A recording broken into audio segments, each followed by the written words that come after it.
Tonight, the snow falls lightly against the old brick houses from another time. The year is coming to an end. 1901, the last sigh of the Victorian era.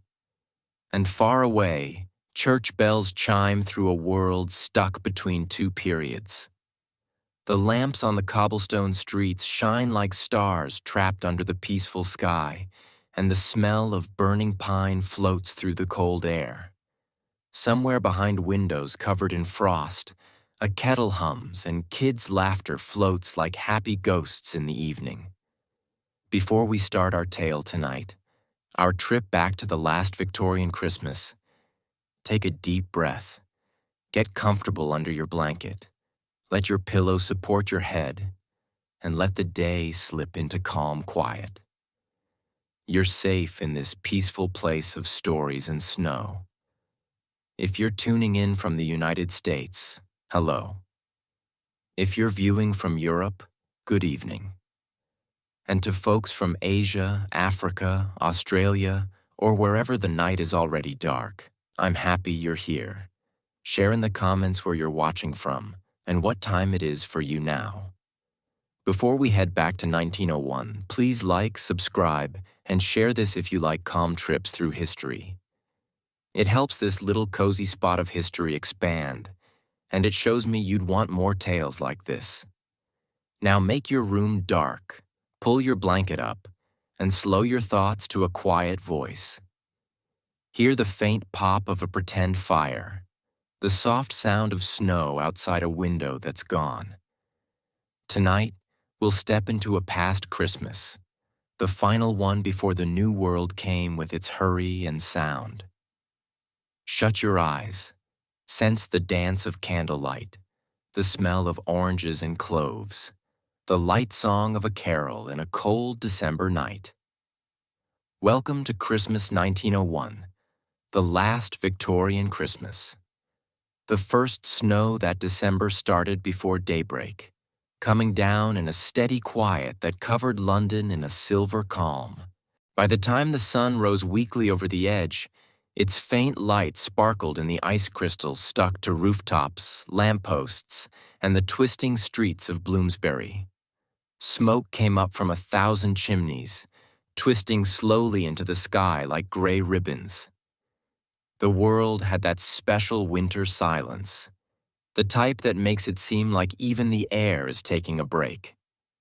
Inside a simple townhouse on Gower Street, a fire popped in a cast-iron grate. The room shone with the weak heat of the coals bouncing off brass picture frames and a mantel crowded with holly branches. A lone clock ticked gently, counting the last days of the century's peaceful end. Elellanena Whitby, covered in a wool shawl, stood by the window, seeing the snowflakes float past the glass, their pretty turns captivating. She had always liked this time of year, how it encouraged thinking back, how the world got slow enough for memories to talk. But this year, there was something else in the air, something calm, almost serious. It was the first Christmas without Queen Victoria, and all over the country, there was a feeling of goodbye. People talked about progress, machines, and the new century's hopes.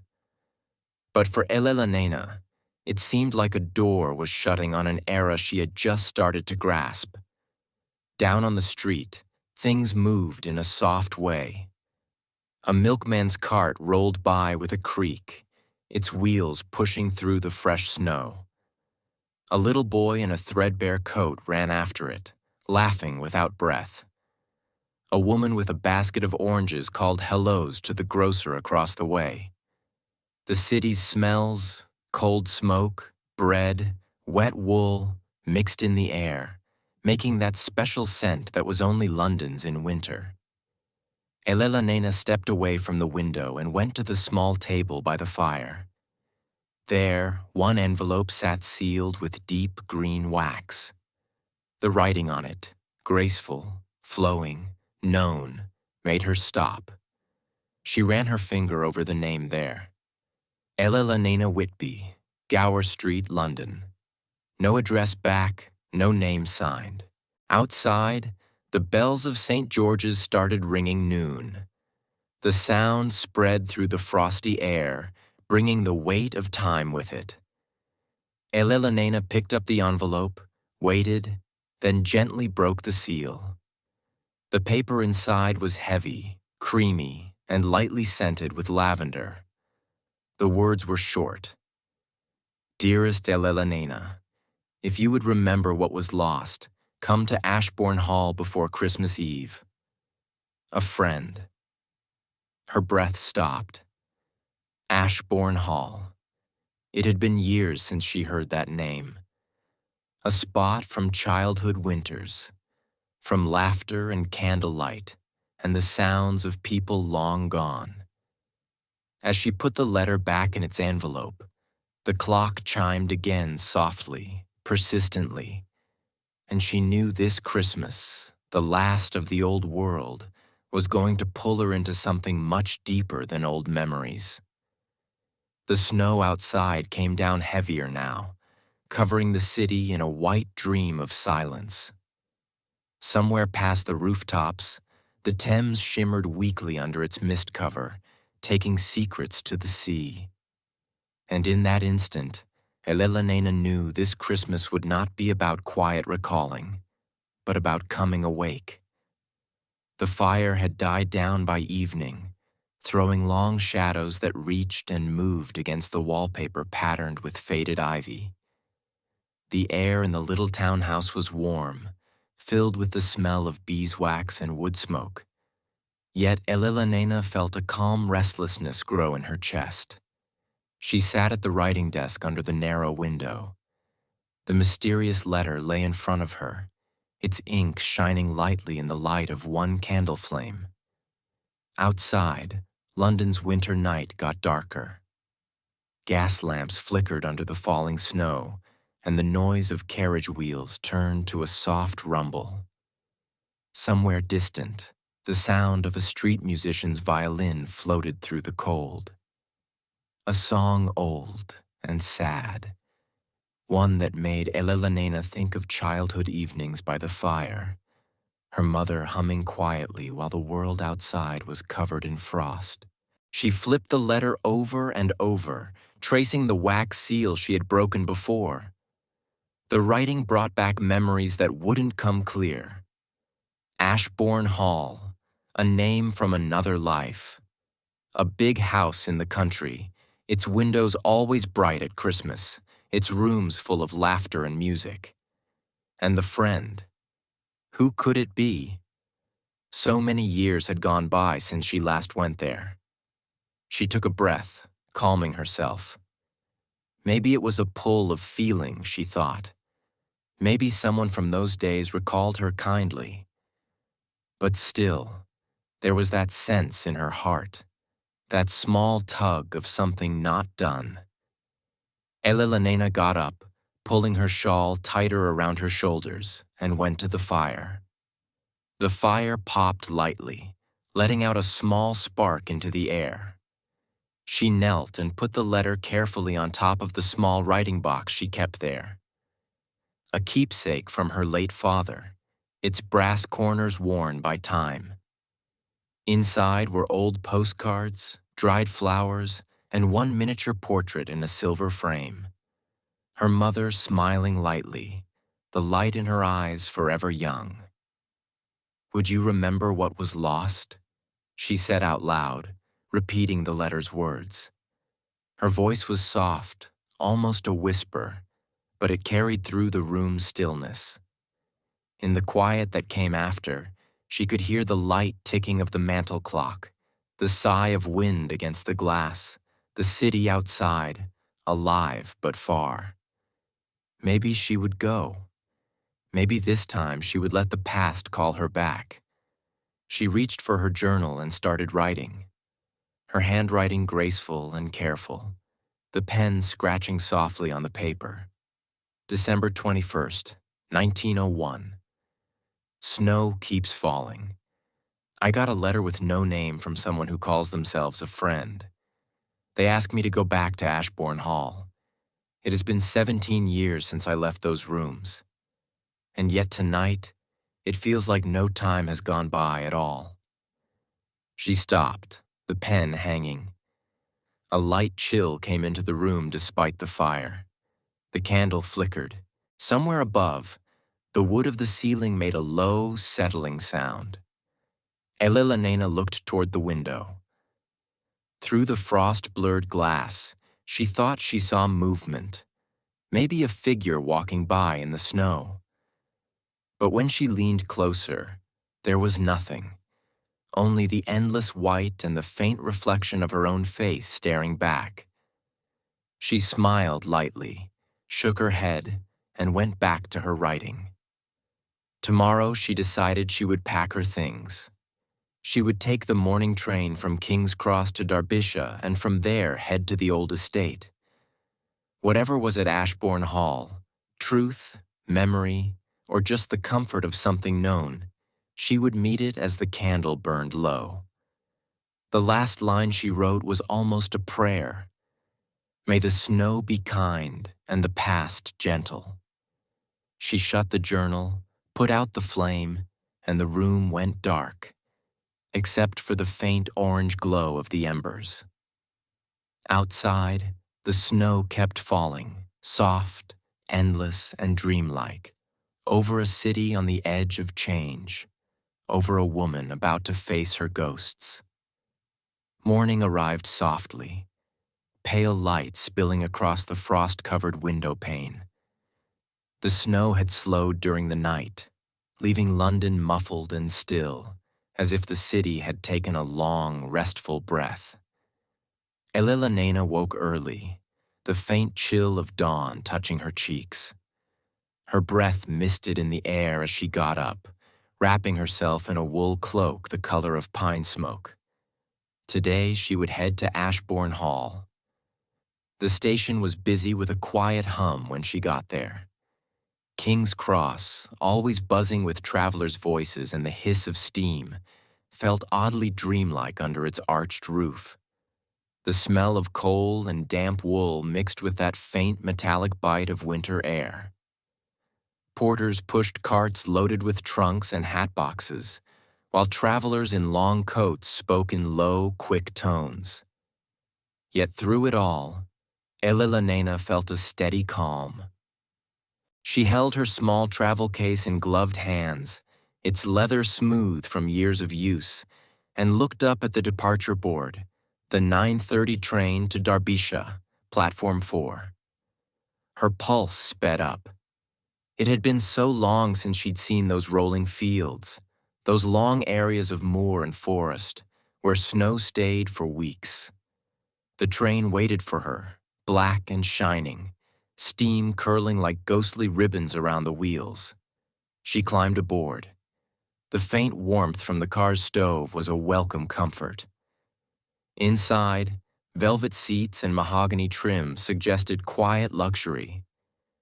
A few other passengers were scattered in the carriage, a young mother calming a sleeping child, an older gentleman reading a newspaper, a soldier looking out the window absently, his gloved hand on a small parcel tied with twine. Elellanena sat near the window. As the whistle blew, the carriage lurched softly, and the city started to slip away, brick and smoke blurring into the soft gray of morning. The rhythm of the rails soon turned into a lullaby. Clack, clack, clack, clack, steady, endless. She watched the edges of London fade into open country, where the snow lay thick on the fields. Church steeples rose from far villages, their bells faint and comforting. Along the hedges, sparrows darted like sparks against the white spread. As the miles went by, her thoughts wandered. She recalled Ashborne Hall as it had been when she was a child. The great yew tree by the gate, the laughter coming from the music room, the sound of her mother's piano filling the halls. But under those memories were others less bright. Whispers of a winter long ago, of a letter that had once gone unanswered, and of someone she had lost in the snow. The train slowed as it reached the northern valleys. Frost sparkled on the telegraph wires like strings of glass beads. The air got colder, sharper, as if the century itself was taking its last breath before turning the page. At a small country station, she got off. The sign read, Ashborne Halt, its black paint faded and chipped. Only a few passengers stepped down into the drifting snow. A single carriage waited nearby, its driver bundled in a thick coat, reins in hand. Miss Whitby, he called, his voice muffled by scarf and fog. Yes, she replied, her voice soft but sure. I believe you're from the hall. Aye, miss, the driver nodded. Been told to fetch you soon as the morning train came in. She smiled faintly and stepped into the carriage. The leather seat creaked under her weight, and as the horse started pulling them through the whitened countryside, she caught her first glimpse of it, distant through the veil of snow. Ashborne Hall, standing tall on the hill, its chimneys sending pale smoke into the frozen air. It looked just as she remembered, grand, lonely, and waiting. The journey's rhythm lulled her into a daydream. Each turn of the wheels brought her closer not only to the hall, but to the buried parts of her heart she had long closed away. When they reached the gates, she took a slow breath. The iron bars were frosted, the crest above them barely visible under years of weathering. Yet, as the carriage passed through, she felt something move in her chest, a shiver of knowing, and perhaps of warning. Somewhere in that great house, the past had been waiting, and tonight it would stir. The carriage came to a gentle stop before the great oak doors of Ashborne Hall, its wheels half buried in snow. For a moment, Elellanena just sat there, looking through the small, frosted window at the grand old house that had stayed so long in her mind. The building rose like a solemn guard from the white landscape, 3 stories of stone and ivy, its windows shining faintly with the amber light of fire inside. The tall chimneys sent thin columns of smoke into the cold air, and the smell of wood fire drifted lightly on the breeze. The driver got down, crunching across the snow to open her door. "Watch your step, miss," he said kindly, offering a gloved hand. Elellanena took it, her boots sinking softly into the drifts as she stepped out. The cold bit at her cheeks, sharp but fresh. She pulled her cloak tighter and tilted her head back, taking in the view of the old estate, unchanged, yet older, somehow quieter. The sound of the wind through the yew filled her ears. For a quick second, she pictured the laughter of her childhood winters echoing across the courtyard. Her mother's soft voice, her father's deep tone, the crackle of firelight spilling through the great hall windows. But those sounds belonged to another time, and the world now stood hushed in reverent stillness. The great doors opened with a low groan, and a figure stepped out onto the threshold. It was Mrs. Pembroke, the housekeeper, her silver hair neatly coiled under her cap, her posture proud despite the years that had softened her face. "Miss Whitby," she said with a faint, surprised smile.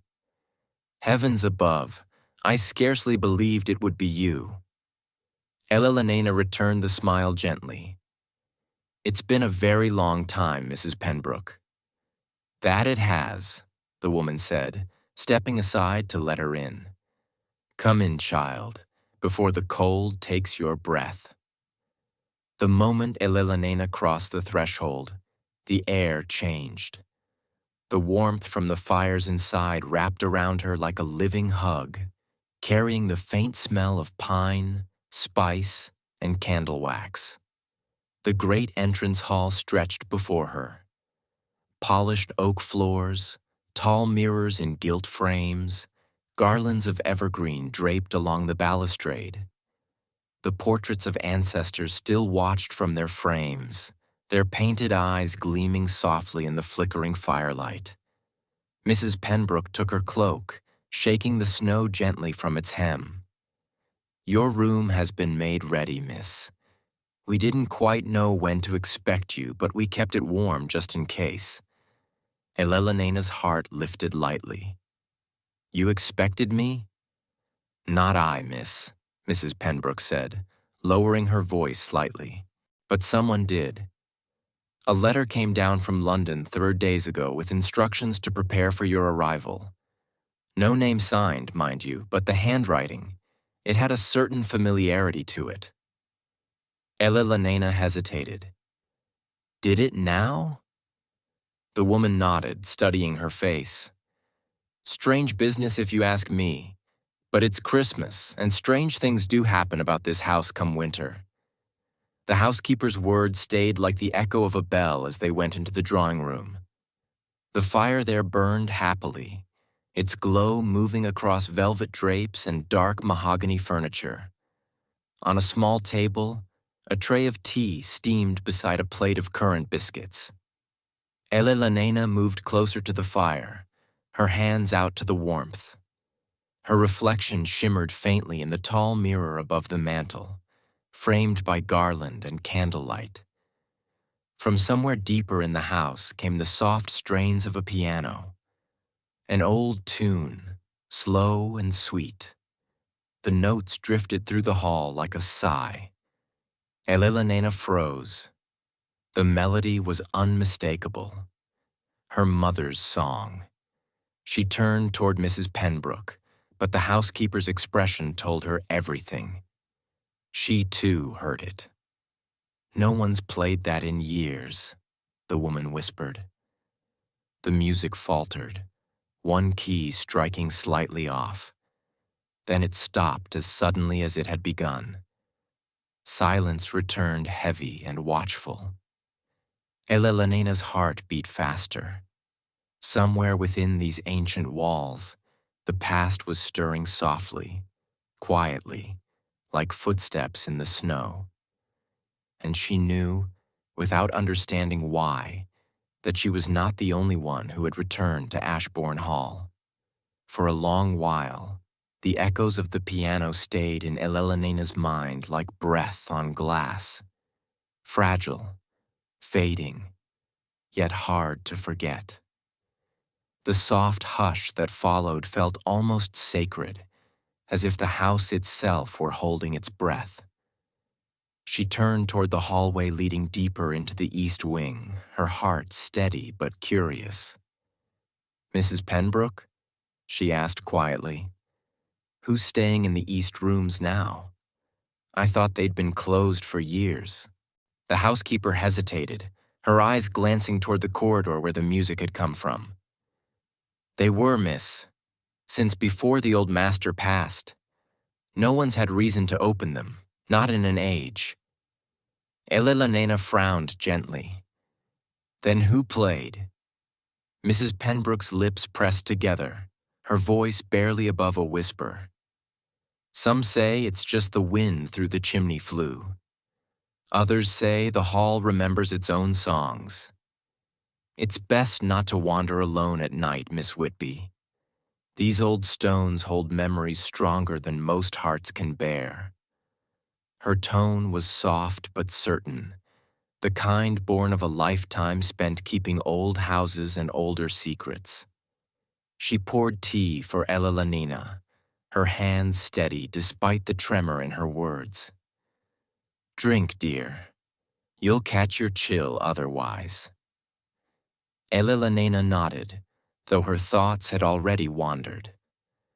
When the tea was finished and Mrs. Pembroke went to bed for the night, she found herself standing again at the base of the staircase, candle in hand, drawn by some quiet pull she could not name. The flame flickered as she went up, casting gentle circles of light on the garlands hung along the banister.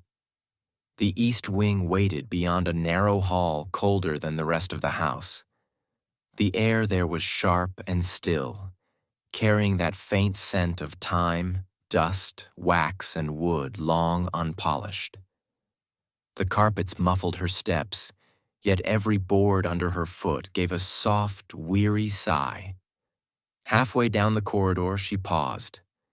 A piano note, just one, rose faintly from behind a closed door. Then another, slowly, hesitantly, forming the start of that same familiar melody. Elellenane's breath caught. She knew this room. It had once been her mother's music chamber, the one with the tall windows overlooking the lake. She approached the door, her candlelight trembling against the handle. With a gentle push, the door creaked open. The room inside was shrouded in dust and silent.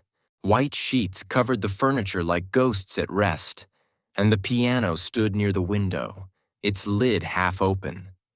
Keys streaked with years of disuse. Yet the faint sense of movement still hung in the air, as if someone had just stood up from the bench. She stepped closer, her gloved hand reaching to brush the dust from the instrument's edge. The keys were cold under her fingertips. A single note chimed softly at her touch. Clear, crystalline, alive. For a heartbeat, she felt warmth fill her chest. Memory coming back so vividly it almost hurt. Her mother's laughter, her father's baritone hum, the smell of oranges and beeswax and evergreen. Then she saw it, a faint mark on the piano's closed lid, a ring like one left by a teacup. Fresh. Her candle flickered. Somewhere beyond the hall, a floorboard groaned. "Who's there?" she called softly. Only silence answered, the kind of silence that listens. She pulled the door halfway shut and took a slow breath, steadying herself. Perhaps the mind played tricks in places like this, houses that had seen so much joy and grief that the air itself learned to whisper. Still, when she turned to leave, something caught her eye. A small folded piece of paper resting on top the covered stool. She unfolded it carefully. The handwriting was the same elegant script as the first letter. You remember the song. Follow where it leads. The candle's flame danced, a soft pulse of light in the shadowed room. Elellanena folded the note and pressed it to her chest, her heart beating slow and deep. Whatever waited here, she thought, it knew her past better than she did, and it wanted her to find it. The next afternoon, as twilight pressed gently against the windows, Elellanena wandered the long halls of Ashborne Hall, candle in hand.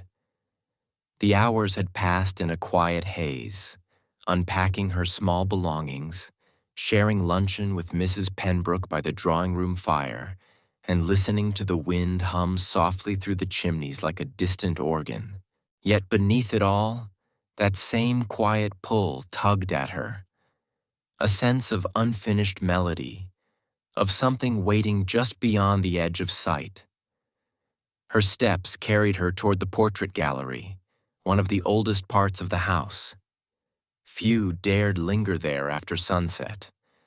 The corridor was long and narrow, lined on both sides with oil paintings of ancestors whose faces gazed down through layers of varnish and shadow. The air there was cooler, still tinged with the faint perfume of linseed oil and thyme. Her candle flame wavered as she entered. The portraits seemed to lean closer in the flickering light. The gentlemen in their powdered wigs, the ladies with lace and pearls, each captured at the height of life, their painted eyes forever watchful. The silence pressed deep here, broken only by the faint creak of wood as the house settled in its bones. At the far end of the gallery hung a larger portrait, half veiled by dust and cobwebs. Elellanena approached, recognizing the frame's intricate carving of holly and ivy, her father's commission years ago to honor his beloved wife. She raised the candle higher. Her mother's face looked out from the canvas, serene and radiant, her hands resting on the polished surface of a piano. The artist had captured the softness of her expression perfectly, the slight turn of her lips, the light in her eyes that seemed to follow wherever one stood. Beneath it, in gold script, read, Margaret Whitby, 1865, 1884. Elellenanena's throat tightened. She reached up, brushing the edge of the frame, and whispered, I remember, Mama. As the words left her lips, something curious happened. The candle flame stilled, utterly motionless, as though the air itself had ceased to move. Then a faint shimmer, delicate as the reflection of light on glass, rippled across the portrait's surface. For just a moment, Elellanena thought she saw her mother's painted hand move, fingers shifting ever so slightly, resting upon the same single piano key that had chimed in the east wing the night before. The illusion passed as quickly as it came. The flame flickered again, and the chill of the gallery returned. But when Elellanena looked down, she noticed something new. A small folded square of paper resting against the baseboard where none had been before. Her heart steadied. She knelt and picked it up. The paper was thick and finely made, its edges faintly singed, as if touched by candle flame. Opening it, she found the same familiar script. The melody was not finished. Seek the page that fell. A slow breath left her lips. The page that fell. She thought of the old music room, of the piano whose song had stopped midway through. She looked once more at her mother's portrait, now silent and still in the candlelight. All right, she whispered softly. I'll follow. As she turned to leave the gallery, a clock somewhere deep within the house began to chime the hour. 5 os, each toll echoing like a heartbeat through the old corridors. Elellanena felt neither fear nor haste now, only a strange calmness, as though every step she took was guided by hands unseen. Outside, dusk deepened to violet, and snow began to fall once more, whispering against the tall windows of Ashborne Hall. Night had deepened by the time Elellanena returned to the east wing. The air there felt cooler, carrying the scent of dust and long, unopened rooms. Her candle cast soft halos of gold on the dark wood paneling as she walked, her footsteps slow and deliberate. The echo of the gallery's silence still clung to her mind, the words from the note repeating in her thoughts like a rhythm. Seek the page that fell. The door to the music room stood slightly ajar this time, as though someone or something had been there since she last visited. The faintest draft whispered through the opening, making the flame quiver. She stepped inside. Moonlight streamed faintly through the frost-blurred windows, mingling with the candle's soft glow. The white dust sheets still draped the furniture. But now, on the floor near the piano, she noticed something new. A scatter of papers, their edges curled and yellowed, half hidden beneath the bench. Elellanena knelt, her hand brushing aside the layer of dust that had settled over them. Sheet music. The title read in faded ink, Nocturne for Winter's End, her mother's composition. She remembered it now. The unfinished melody her mother used to hum on winter nights, never writing the final bars. The song had faded with her illness, and after her passing, the music had been packed away with other keepsakes. Yet here it lay, as if time itself had gathered it back into her path.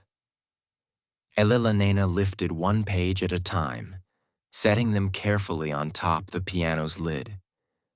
Each sheet bore her mother's elegant handwriting, notes scrolled with precision and tenderness. But when she reached the final page, she found it torn. Half the measures missing, the lower corner burned away, and beneath it, tucked just out of sight, was a small scrap of paper, thin, uneven, as if hastily torn from a notebook. She drew it out. The handwriting there was not her mother's, but the same graceful script that had penned the other letters. The melody ends where the heart began. Look to the place where warmth first found you. Elellanena rose slowly, the paper trembling slightly in her hand. Where warmth first found me, she murmured. Her mind turned over the words, searching, remembering, and then it came to her. The nursery, the room where she had spent her earliest winters before her mother's illness, where laughter had filled the air and the great hearth had burned day and night. A place of lullabies and gentle voices, long since closed after the family's grief had hollowed the hall. Her heart beat softly like a slow drum in the quiet. She set the sheet music neatly aside and turned toward the corridor. The east wing lay hushed, the house breathing faintly around her. As she passed each door, she thought she felt the air change. Warmer here, cooler there, as if unseen memories stirred in her wake. The candlelight brushed across gilt frames and faded wallpaper, revealing glimpses of a life suspended between years. When she reached the nursery door, her steps faltered. The wooden handle was cold beneath her palm, untouched for what must have been decades. She turned it gently. The door opened with a sigh. Inside, the air was faintly sweet, lavender and old linen. The walls were pale blue, the paint cracked with age. A rocking horse stood in the corner, its mane faded, its saddle worn smooth. The old toy chest sat beneath the window, its brass hinges dulled. And there, upon the hearthstone, lay a single music page, crisp, white, untouched by time. Elellanena approached slowly, every heartbeat echoing in the stillness. She knelt to pick it up. The paper was warm to the touch, impossibly so, as if it had just been placed there moments ago. Across the top, in her mother's unmistakable hand, was written, "Finale to be played at Christmas." A faint sound drifted through the room. Then the gentle plink of a piano key struck once, far away from the east wing. The melody was calling her home. Elellanena sat before the nursery hearth for a long while, her candle resting beside her on the cold stone floor. The flames in the great hearth had died long ago. Yet the faint warmth from the music page in her hands seemed to replace it. A quiet inner heat that pulsed gently like a heartbeat. The edges of the paper caught the light, gold and tender, as if remembering its own creation. She turned it carefully. The notes on the page shimmered faintly in the candle's glow, an unfinished line of melody, gentle and haunting. Her mother's handwriting looped elegantly between the staves, and beneath it, in the lower margin, a single phrase had been written in smaller letters. For Elellanena, when the snow returns. Her throat tightened. It was impossible. Her mother had passed before Elellanenna's 10th Christmas, before this century had even begun. Yet here was her name, written with such loving certainty, waiting across 17 winters. The wind murmured faintly beyond the window panes, brushing snowflakes against the glass. The room seemed to breathe with her. Each small sound, the soft creak of timber, the whisper of frost, felt alive, as though the house was gently remembering her presence. She stood and crossed to the toy chest. Its lid opened with a low groan, the hinges reluctant but obedient. Inside lay relics of her childhood, a small china doll with a cracked cheek, a tin soldier missing an arm, and a small faded blanket embroidered with her initials. Beneath them, something glimmered faintly. A small music box, its brass lid tarnished with age. She lifted it free and brushed away the dust. When she turned the key at its base, the mechanism resisted, then gave way with a soft click. The melody that spilled forth was broken, faint, a few wavering notes that faltered halfway through. Yet it was familiar. The same nocturne her mother had composed. The same song that had haunted the piano keys in the East Wing. Tears rose unbidden, soft and silent. "Oh, Mama," she whispered. The words barely sound at all. The candlelight wavered, casting soft ripples of gold along the nursery walls. For a heartbeat, she thought she saw movement, a figure seated by the hearth, the faint outline of a woman's shape, silver hair catching the firelight that wasn't there. It faded almost at once, dissolving into dust and moonlight. Elellanena took a slow, steadying breath. She set the page gently on top the music box and closed her hands over both. "I'll finish it," she said softly. "I promise." Outside, the wind stilled. The snow fell in silence, heavy and endless, wrapping the world in peace. From somewhere deep within the house, a clock began to strike 6. The tone slow, sonorous, and steady. It echoed through the halls like a measured heartbeat. And as the last chime faded, Elellanena felt a subtle change in the air. The warmth from the page spread up her arm, through her chest, to her throat. A quiet pulse that was neither frightening nor strange, only familiar. It was as if the house itself approved. She rose, holding the music box in one hand and the final sheet in the other. The candle flame flared briefly, then steadied, casting her shadow long and tall upon the wall behind her. The melody in her mind returned, full now, gentle, complete, and glowing with memory. It was time to go back to the piano. Elellanena carried the music box and the final sheet back down the narrow corridor of the East Wing. The candle in her other hand painted soft pools of light on the dark wood paneling, illuminating portraits whose painted eyes seemed to follow her as she moved. The house felt alive in a quiet way. The settling of the floorboards, the faint sigh of the wind through the chimneys, the distant creak of a shutter in the night. At the doorway of the music room, she paused. The air was cooler here, tinged with the faint scent of old pine and the lingering warmth of past fires. The piano stood waiting, majestic and patient, as though it had known she would return. She set the candle on the ledge above the keys and laid the music box gently on top the closed lid. The faint ticking of a clock somewhere deep in the hall measured her hesitation. Finally, with a breath that trembled like a whisper, she opened the piano's lid. Dust motes drifted through the candlelight, tiny stars suspended in air. Her fingers hovered over the keys, hesitant yet drawn forward by the melody in her memory. She placed the first page of the nocturne carefully on the music rack. Each note seemed to resonate with the soft hum of the room, vibrating faintly in the air, like an invisible thread. Slowly, she began to play.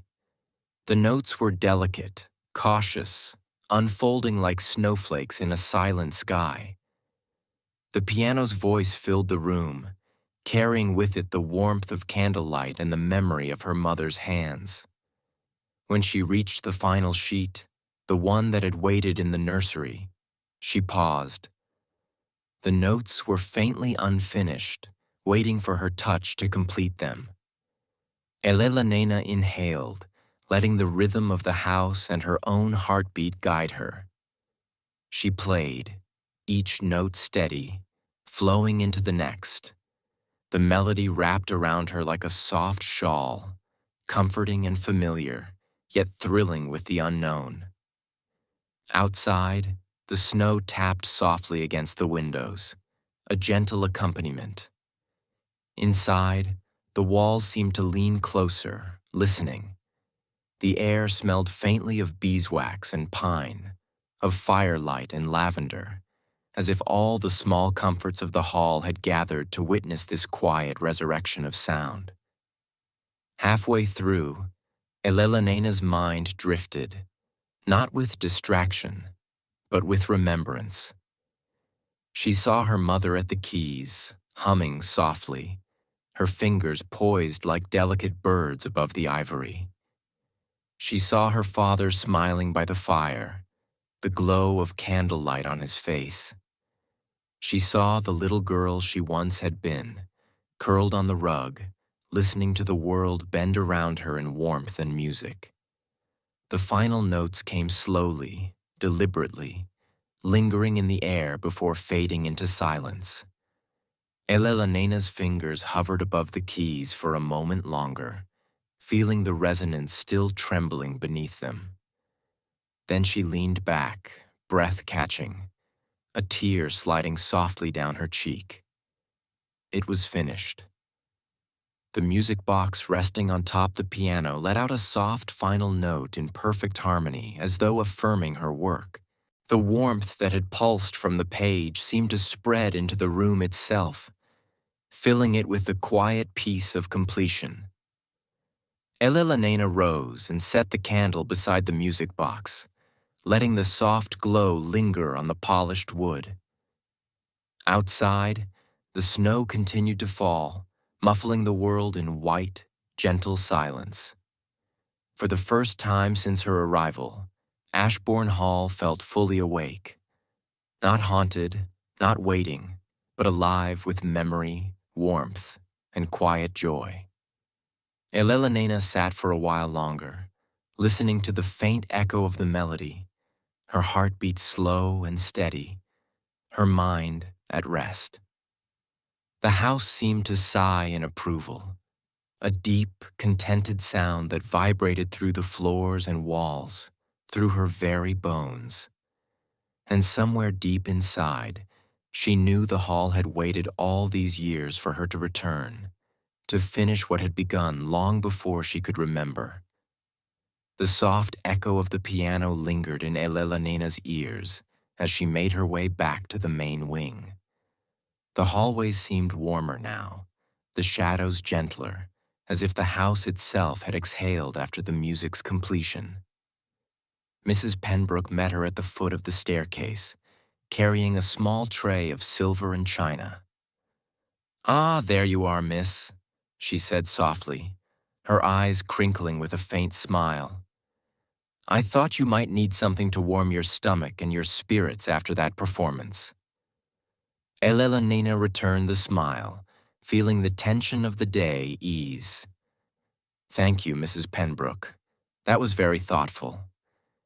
The tray bore a small supper, steaming bowls of creamy potato soup, thick slices of brown bread, and a pot of fragrant tea. The aroma of butter and roasted herbs mingled with the lingering scent of candle wax and wood smoke, filling the air with comfort.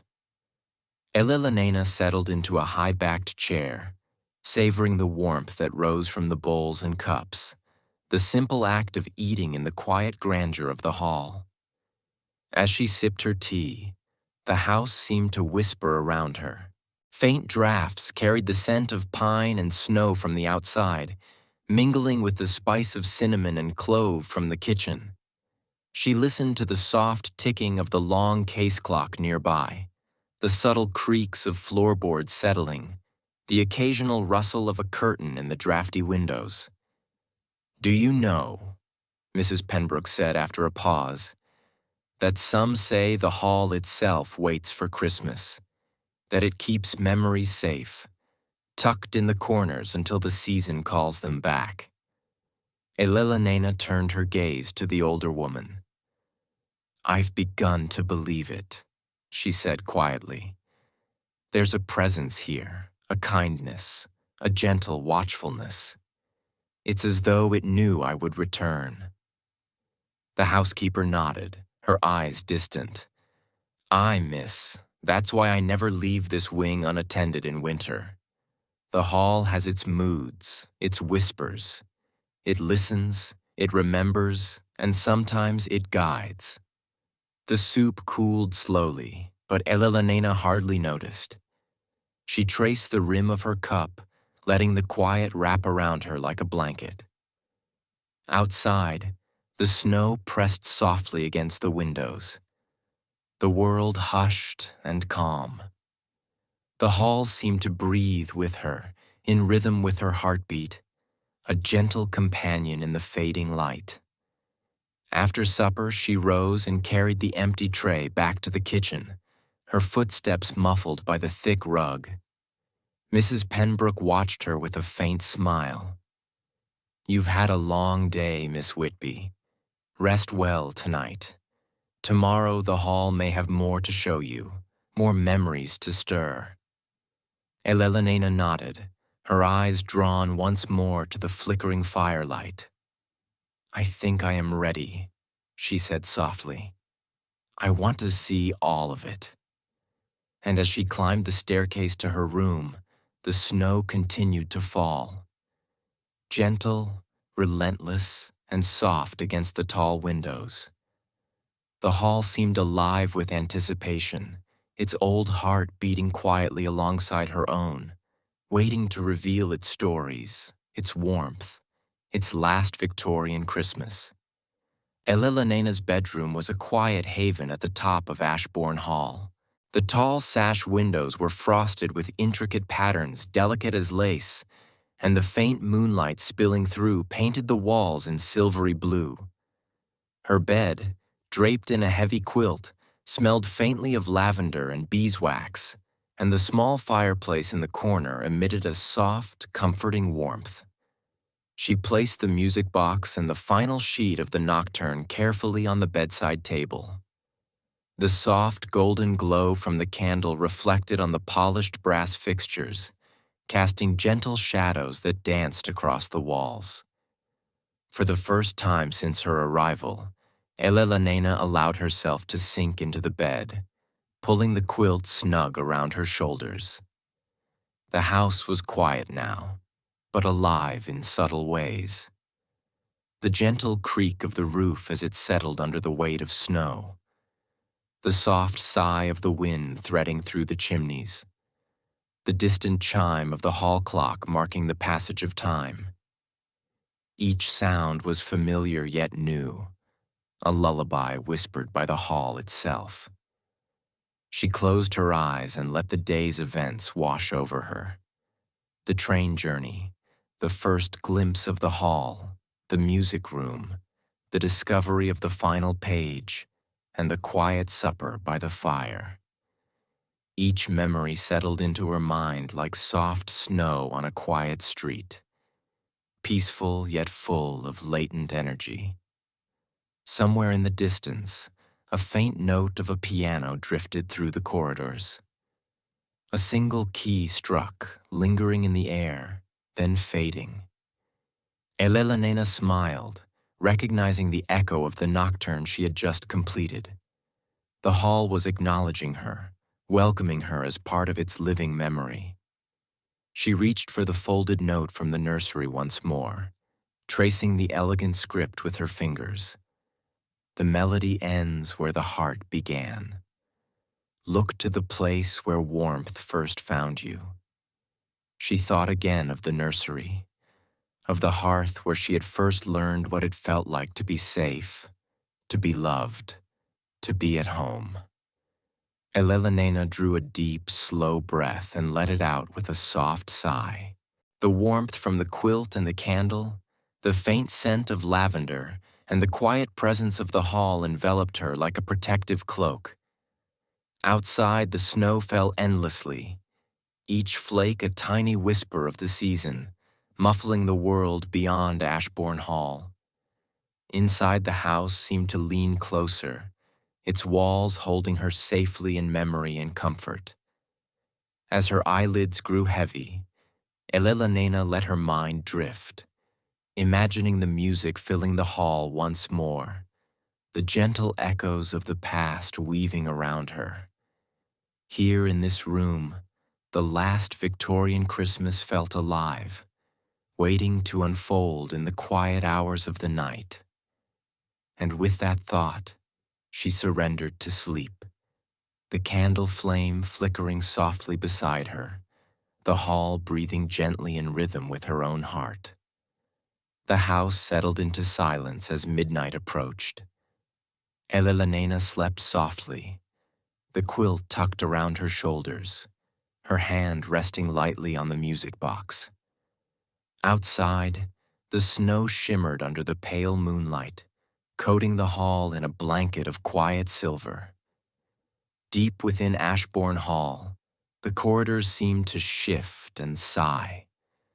The old timbers whispered to one another, echoing through the empty wings. Somewhere in the distance, the faintest scraping of a chair, or perhaps a drawer being nudged, carried on the still air. It was subtle, delicate, almost polite.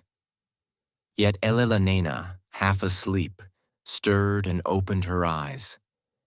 Moonlight poured through the frosted windows, spilling across the quilt and the polished wood of her furniture. She could see the shadows moving gently, swaying like dark dancers across the walls. Her heartbeat slowed, the calm of the hall enveloping her as she listened. Then she heard it, a faint whisper, barely audible, curling through the room. Elellanena! Her breath caught. She sat up slowly, the candle flame dancing as though it too had heard the call. The voice was soft, familiar, comforting, not frightening.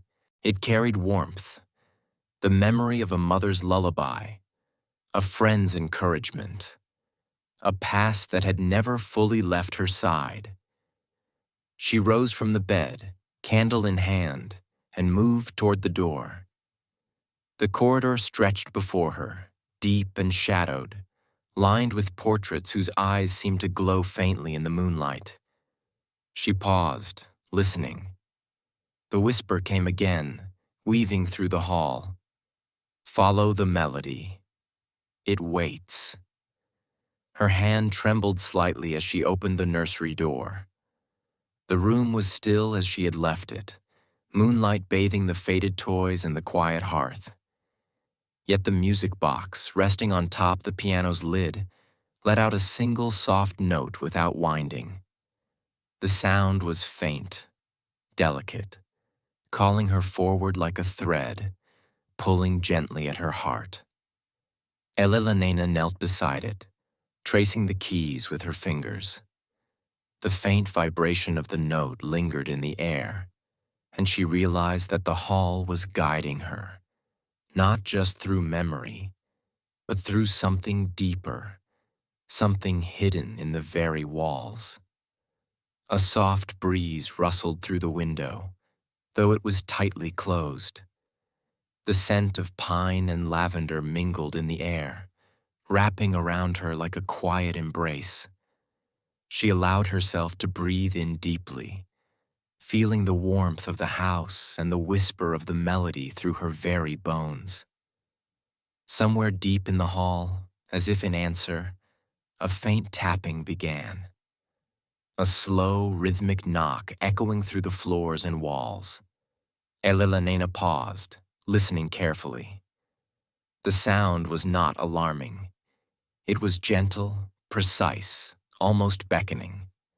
The music, the whisper, the tap, they were all calling her forward. The hall was alive tonight, alive with memory and expectation. Elellanena rose and moved toward the east wing once more, candle held high. Each step carried her closer to the unseen presence that had waited all these years for her return. And as the snow continued to fall outside, muffling the world in silence, Elellanena felt the quiet certainty that the last Victorian Christmas held more secrets yet to reveal. Elellenena's footsteps were soft against the worn carpet as she followed the gentle tap that seemed to echo from somewhere deeper within the east wing. The candlelight stretched her shadow across the walls, painting it long and wavering like a companion walking beside her. The whisper of the hall, the faint murmur of old wood and wind through the chimneys, seemed to grow more insistent, guiding her onward. At the end of the corridor, a tall carved door stood slightly ajar. Through it, Elellanena could glimpse rows upon rows of books. The East Wing Library, a room she had only seen glimpses of as a child. The scent of old leather and parchment, mingled with faint hints of lavender polish, drifted toward her. It was a smell that spoke of patience and secrets, of knowledge waiting quietly for someone to discover it. She stepped inside. The room was grand yet cozy, with dark oak shelves reaching nearly to the ceiling. A ladder on rails rested against one wall. Dust motes floated like tiny stars in the candlelight. A fire burned faintly in the hearth, casting flickering reflections across gilded spines and faded illustrations. And there, on top a small writing desk by the window, she saw it. Another note, this one laid upon a stack of leather-bound volumes. The paper was familiar, the same elegant script. The final note is hidden where words meet warmth. Seek the book that remembers your name. Elellenena's heart quickened. She moved carefully among the shelves, her gloved fingers brushing the spines of countless tomes, some ancient and brittle, some familiar from her childhood. Titles gleamed faintly in the firelight. The Winters of England, Tales of the Hearth, Songs and Ballads of Old London.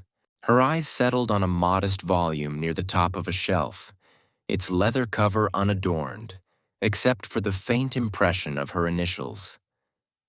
E.W. The spine creaked as she drew it down. Inside, a folded sheet of music fell free, drifting to the desk like a feather. It was another piece, a short prelude composed by her mother. The notes delicate and soft, with a single line unfinished, awaiting completion.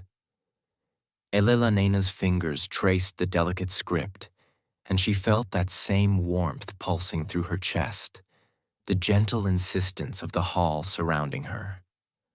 A whisper, soft as the turning of a page, seemed to float from the shelves themselves. Complete the song. Complete the memory. Elellanena folded the music carefully and tucked it into her coat. She glanced once more at the firelit room, the shelves, the quiet heart of Ashborne Hall. There was more here than she could yet understand, more waiting for her touch, for her memory, for her presence. The hall was alive with stories, with music, with echoes of those long gone. And Elellanena knew she would follow every whisper, every note, every hidden memory, until the last Victorian Christmas had revealed its full song. Outside, the snow fell heavier now, settling upon the tall windows like powdered lace. Inside, Elellanena felt a warmth that no winter chill could touch. Elellanena left the library with the folded prelude clutched carefully in her hands. The candlelight stretched long shadows across the corridor as she made her way back toward the music room. The snow outside had grown heavier, drifting softly against the tall windows, muffling the distant hum of the night. Halfway down the hall, she paused at a large, gilt-framed mirror that hung near the staircase landing. Its glass was aged, faintly fogged, but still reflected the candlelight in soft, warm pools. Elellanena gazed into it, her own reflection shimmering in the wavering light. For a moment, she thought she saw something else. Another figure, faint and ephemeral, standing just behind her. She blinked, and the image vanished. Only her own face remained, pale in the candlelight, eyes wide with curiosity and the gentle thrill of anticipation. The reflection, however fleeting, left a trace in her mind, a subtle reminder that the hall held more than just empty rooms and memories. It held presence, intention, and the weight of unseen watchers. Elellanena adjusted the quilted shawl around her shoulders and continued down the hall. Her steps were quiet, careful, yet she felt the house bending subtly around her, guiding her, holding her hand in a way invisible but unmistakable. Every creak of the floorboards, every sigh of the timbers, every whisper of wind through the tall chimneys seemed like a soft encouragement. When she reached the music room, she paused again. The piano awaited, calm and patient. The candle flickered against the polished wood, throwing gentle reflections across the ivory keys. Elellanena placed the newly found prelude on top the music rack, careful not to disturb the final page of the nocturne already resting there. She sat, fingers poised above the keys, and began softly, letting the notes breathe. The prelude flowed gently, the melody tender and deliberate, each note a thread weaving through the quiet of the hall. As she played, Elellanena became aware of the mirror behind her, the reflection shimmering faintly, though this time she saw only herself, calm and present. A part of the music, a part of the hall. The final note lingered, a delicate resonance that filled the room and settled softly into the corners. Elellanena leaned back, taking a deep breath, feeling a wave of peace wash over her. The hall seemed to sigh with approval, its walls vibrating gently with memory and warmth. Outside, the snow continued to fall silently, covering the grounds in an endless soft white blanket. Inside, Elellanena felt a quiet certainty that she was exactly where she needed to be, that the house, the music, and her memories were entwined in a gentle embrace, guiding her toward the heart of the last Victorian Christmas. Elellanena rose from the piano and carried the candle carefully down the east wing corridor, the soft glow flickering against the dark wood panels and the portraits of ancestors staring quietly from their frames. The hall felt alive around her, a gentle heartbeat beneath her feet guiding each step. The snow outside pressed softly against the tall windows, muffling the world in white silence, while inside the air smelled faintly of wax, pine, and aged paper. She paused at a small alcove where a narrow staircase led upward to a turret room she had never explored. The steps were worn smooth by generations of footsteps, the wood warm under her gloved hand. Curiosity stirred within her, urging her to climb. The melody from the prelude still lingered softly in her mind, a gentle current pulling her forward. At the top of the staircase, the turret room revealed itself, round with a single tall window overlooking the snow-draped courtyard. Candlelight from the corridor spilled in, illuminating a small writing desk, a few scattered books, and an armchair tucked into the corner. The scent of pine and old paper mingled in the air, and a faint shimmer of frost clung to the window pane. On the desk lay another small note, folded neatly, its edges yellowed with age. Elellanena picked it up and read the familiar script. The hall has its secrets and its gifts. Light the candle and listen for what it whispers. She glanced around.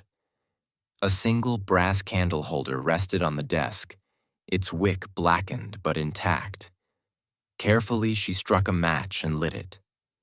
The flame wavered for a moment, then steadied, casting a warm glow over the turret room. The shadows softened, curling gently along the walls. As the candle burned, Elellanena noticed a faint hum, a vibration in the air that seemed almost musical. She leaned closer, realizing that the sound was coming from the walls themselves. The ancient stones held the memory of the hall, and in the quiet, they began to speak.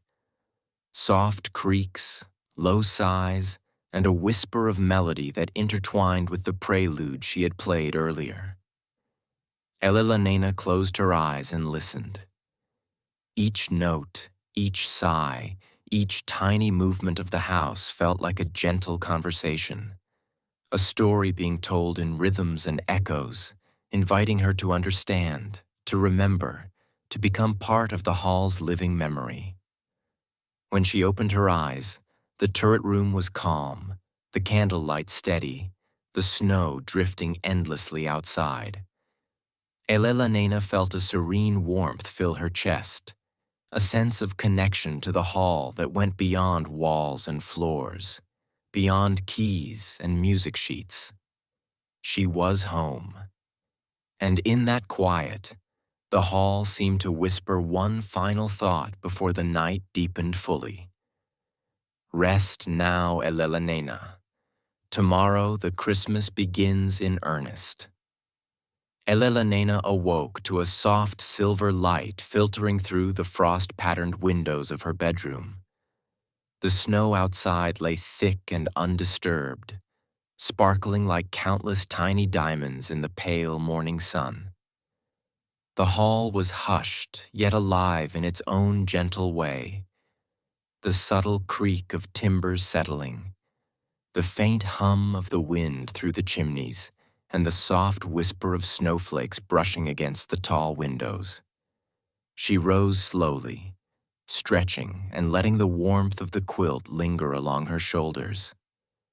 The candle from the previous night had burned down to a small stub, its golden glow replaced by the soft clarity of morning. Elellanena glanced at the music box and the final sheets of the nocturne resting beside her. The melody seemed to linger in the room, a quiet hum that resonated in her chest like a heartbeat. After a moment, she dressed warmly, pulling her cloak and gloves close against the winter chill. She descended the staircase carefully, each step cushioned by the thick rug, the portraits on the walls gazing silently at her progress. The hall felt different in the daylight, less mysterious, yet every bit as alive. The shadows were softer, the air lighter, the sense of memory more vivid than ever. In the dining room, a simple breakfast awaited. Fresh bread, butter, fruit preserves, and steaming tea.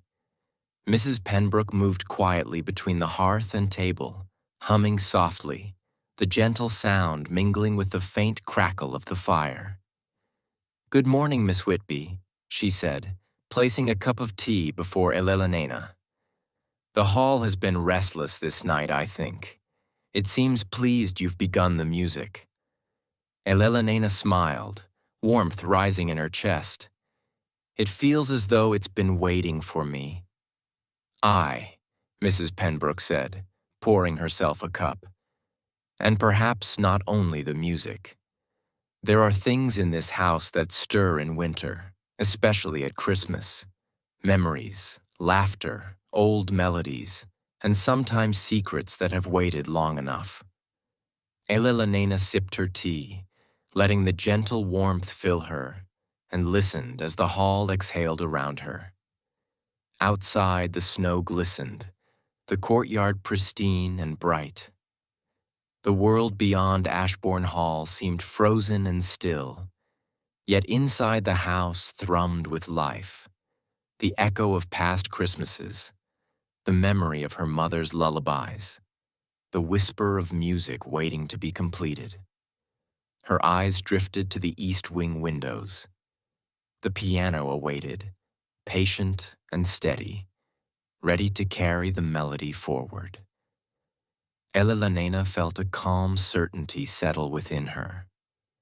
Today the hall would reveal more, guiding her through its stories, its warmth, and its final Victorian Christmas. With the morning light spilling softly around her, she rose from the table, ready to follow the hall once more. After breakfast, Elellanena wrapped her cloak tightly around her shoulders and stepped into the snow-covered courtyard. The air was crisp and clean, carrying the scent of pine and frost. Every surface gleamed white under the pale winter sun, the snow muffling the world into gentle silence. Her boots sank softly into the drifts, leaving a trail of footprints that curved toward the far side of the hall.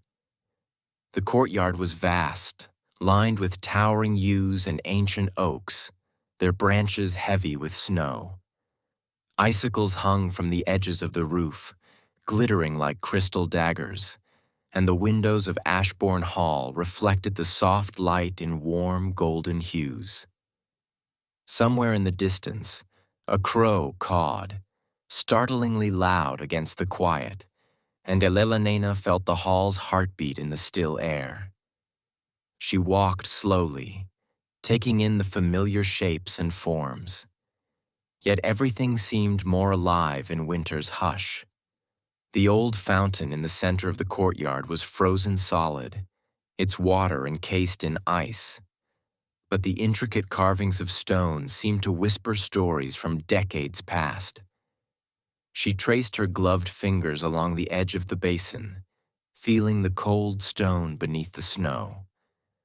A soft crunch behind her made Elellanena turn. A small rabbit, snow-dusted and cautious, darted from a bush and disappeared under a low hedge. The sight made her smile, a tiny reminder that even in quiet, heavy snow, life persisted in secret corners. She remembered her mother's words from long ago, from her earliest Christmases. The magic of winter lay not only in gifts and lights, but in the quiet moments, the small, hidden beauties of the world. Elellanena inhaled deeply, letting the cold air fill her lungs and carry the memory into her heart. At the far end of the courtyard, she noticed a faint trail of footprints leading toward the east wing. They were small, delicate, too perfect to be human alone, and yet they seemed to beckon her forward. Curiosity urged her onward, and she followed them, each step silent and deliberate, her cloak brushing the snow. As she approached the music room door, she paused to look up at the towering windows of Ashborne Hall. The sunlight glinted off the icicles, sending tiny rays of light dancing across the courtyard. Elellanena felt a deep, unspoken promise in the air. The hall was alive with history, with memory, and with the music that had waited so long to be heard. The footprints stopped at the piano room door, but Elellanena knew their message. The melody was calling her, inviting her to complete what had begun. She opened the door slowly, letting the snow-fresh air drift in, and stepped inside, the quiet warmth of the piano room embracing her once more. The hall, outside and in, seemed to lean closer, eager to witness the unfolding of the last Victorian Christmas. Elellanena stood before the piano, the morning light spilling through the tall windows, casting long shadows across the polished wood. The snow outside glimmered like countless diamonds, each flake reflecting the pale sunlight that filled the music room with a soft, serene glow. She placed the prelude and the final nocturne page carefully on the music rack, letting her fingers hover above the keys for a moment, savoring the stillness. The hall seemed to exhale around her, a soft, almost imperceptible vibration that threaded through the floorboards and walls. Elellanena drew a slow breath, letting the quiet of the morning settle into her chest. Each note she played would now carry not only memory, but presence. The gentle warmth of past Christmases, the echoes of her mother's lullabies, and the hall itself, alive and listening. Her fingers pressed down gently on the ivory keys. The first note sounded clear and soft, resonating in the room like a single drop of water in a still pond. The vibration spread through the air, mingling with the faint scent of beeswax and pine, carrying a subtle warmth that brushed against her fingertips. The melody unfolded slowly, deliberately, each note a gentle wave weaving through the stillness. Elellanena allowed herself to close her eyes, letting the music guide her. She imagined the hall as it had once been, the laughter of servants echoing through the corridors, the crackle of firelight on winter nights, the gentle murmur of her family gathered together, sharing warmth and stories. Halfway through, she paused, letting a single chord linger. The resonance filled the room, and Elellanena felt the presence of the hall in every corner, the painted eyes of the portraits, the dust motes dancing in the light, the soft breath of the wind through the chimneys. She realized that this music was more than notes. It was memory made audible, a bridge between the past and the present. Then, as if in answer, a single key farther down the piano pressed itself softly, producing a note that harmonized perfectly with the one she had struck. Elellanena smiled, heart swelling. The hall was joining her, participating in the melody, guiding her hands and heart. Outside, the snow continued to fall silently, a soft blanket over the world. But inside the hall was warm and alive. The music rose, gentle and luminous, filling the room with peace, hope, and quiet joy. Elellanenna's fingers moved deliberately, tenderly, finishing the prelude, then carrying seamlessly into the nocturne. Each note was a step closer to completing the melody, a quiet celebration of memory, music, and home. For the first time, Elellanena felt the true magic of Ashborne Hall, the intertwining of past and present, of warmth and memory, of music and snow. She was exactly where she needed to be. After completing the first movement of the melody, Elellanena leaned back from the piano, her fingers tingling with the residual warmth of the notes. The music lingered in the room, vibrating gently through the floorboards and walls, and she felt the hall itself exhale in contentment. Outside, the snow continued its endless fall, muffling the world in soft silence, while inside the air smelled faintly of pine, beeswax, and the faint remnants of yesterday's fire. Her gaze drifted toward the hearth, where embers from the morning fire glowed faintly, though the logs had long since burned down.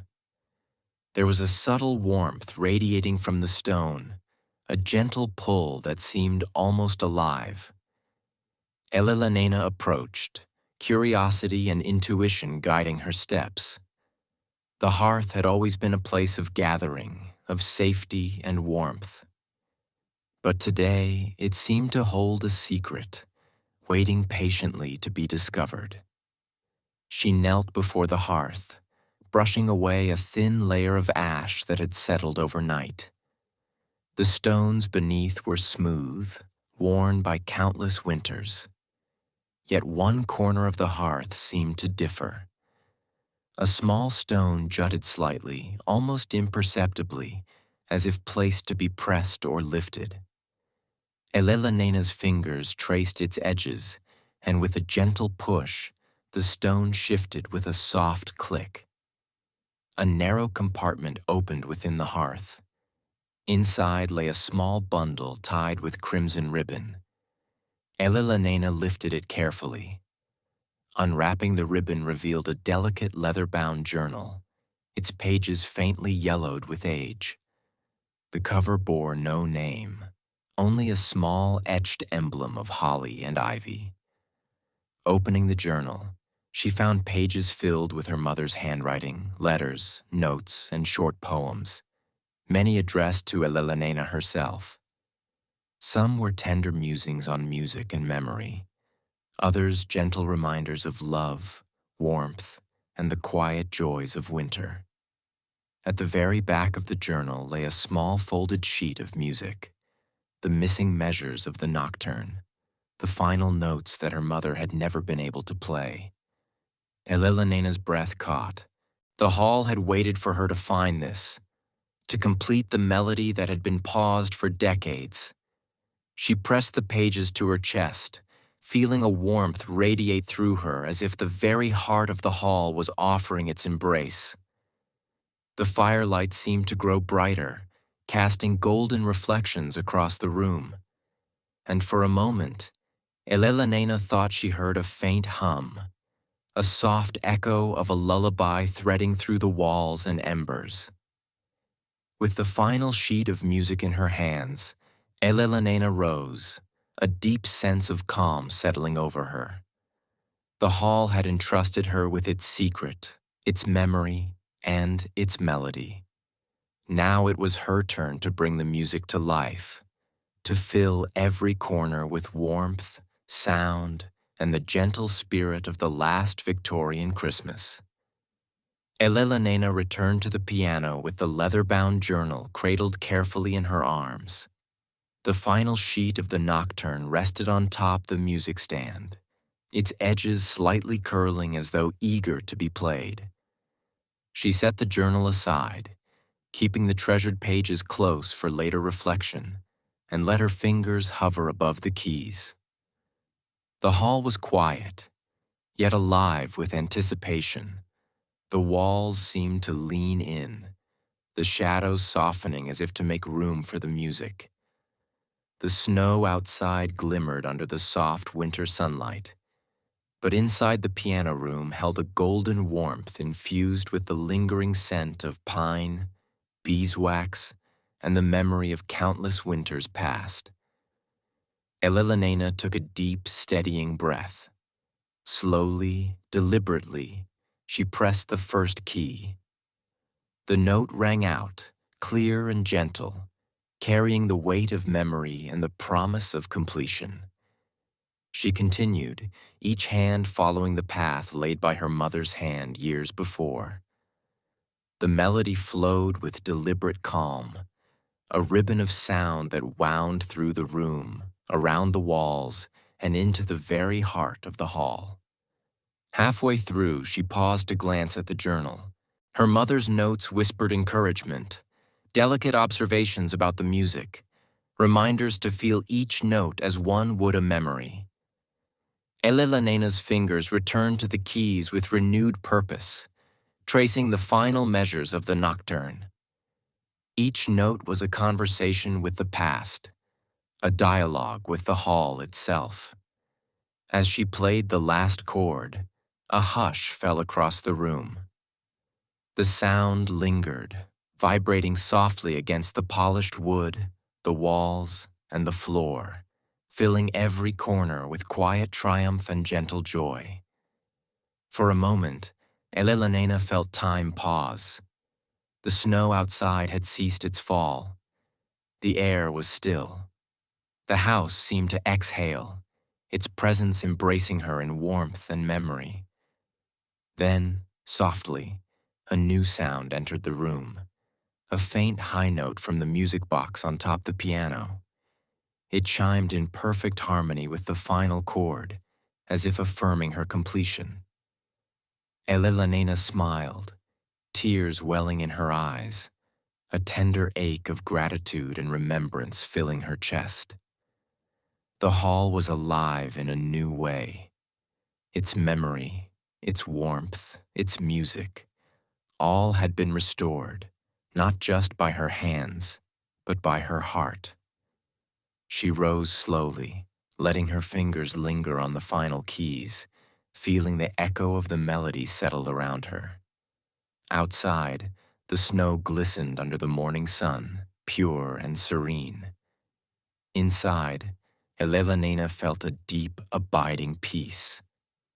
Ashborne Hall had shared its secret, its song, and its heart, and she had been ready to listen, to play, and to remember. For the first time since her arrival, Elellanena felt fully at home, the music of the last Victorian Christmas resonating within her soul. Elellanena rested her hands on the piano, the final notes of the nocturne still echoing softly through the music room. The warmth from the fire and the golden morning light seemed to hum in tandem with the melody, a quiet, comforting resonance that filled the space. She closed her eyes briefly, savoring the calm, when a soft knock reached her ears. The sound was gentle, deliberate, almost hesitant. Elellanena opened her eyes and glanced toward the door. Outside the music room, the corridor lay bright with morning light, yet the knock repeated, soft, polite, insistent. Curiosity nudged her forward. She stepped lightly across the polished floor, candle in hand, and opened the door. A figure stood just beyond the threshold. A young man, perhaps no older than she remembered from childhood visits to the hall, dressed in dark wool and a heavy scarf dusted with snow. His expression was warm but cautious, as if he had not expected to find her awake so early. "Miss Whitby," he asked gently, "I hope I'm not intruding. My name is Thomas Gray. I heard music." Elellanena felt a subtle shiver of recognition. Though she had never met him before, there was something familiar in his presence, a connection to the hall that went beyond introductions. "I was playing," she said softly, holding the music box and sheets close. "The nocturnes music." Thomas smiled, stepping into the warm light of the room. "I thought I recognized it. The hall doesn't often let anyone hear that melody. You've completed it." She nodded. "I think yes. It felt like it was waiting for me." He glanced around the room, his eyes lingering on the piano, the candlelight, the soft glow of morning. The hall has a way of sensing those who belong. Only those who can listen, truly listen, hear its memory.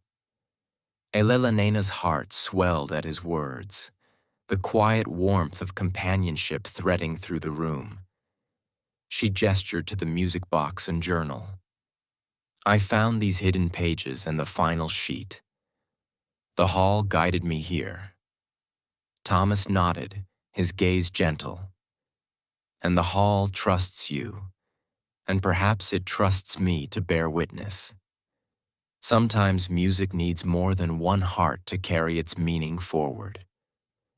Outside, the snow shimmered in the morning sun, the world hushed and serene. Inside the music room, the hall seemed to lean closer, its presence welcoming and alive. Elellanena felt a calm certainty. The hall had opened not just its music, but a space for connection, for shared memory, for warmth that extended beyond walls and keys. Together they looked at the piano, the candlelight flickering across the polished wood, and in that quiet golden morning, the hall seemed to whisper again. The music continues, and so do those who listen. Elellanena and Thomas stood side by side before the piano, the morning light spilling through the tall windows and casting gentle patterns across the polished wood. The hall seemed to hum softly, a quiet presence that wrapped around them like a protective cloak. "I've never heard the hall so alive," Thomas murmured. "It's as if every corner, every shadow, every breath of wind is listening." Elellanena nodded, her fingers brushing lightly across the ivory keys. "It's more than the music," she said. "It's the memory, the warmth, the hall itself guiding the notes." Thomas lifted his hand, hesitating for a moment, then pressed a single key.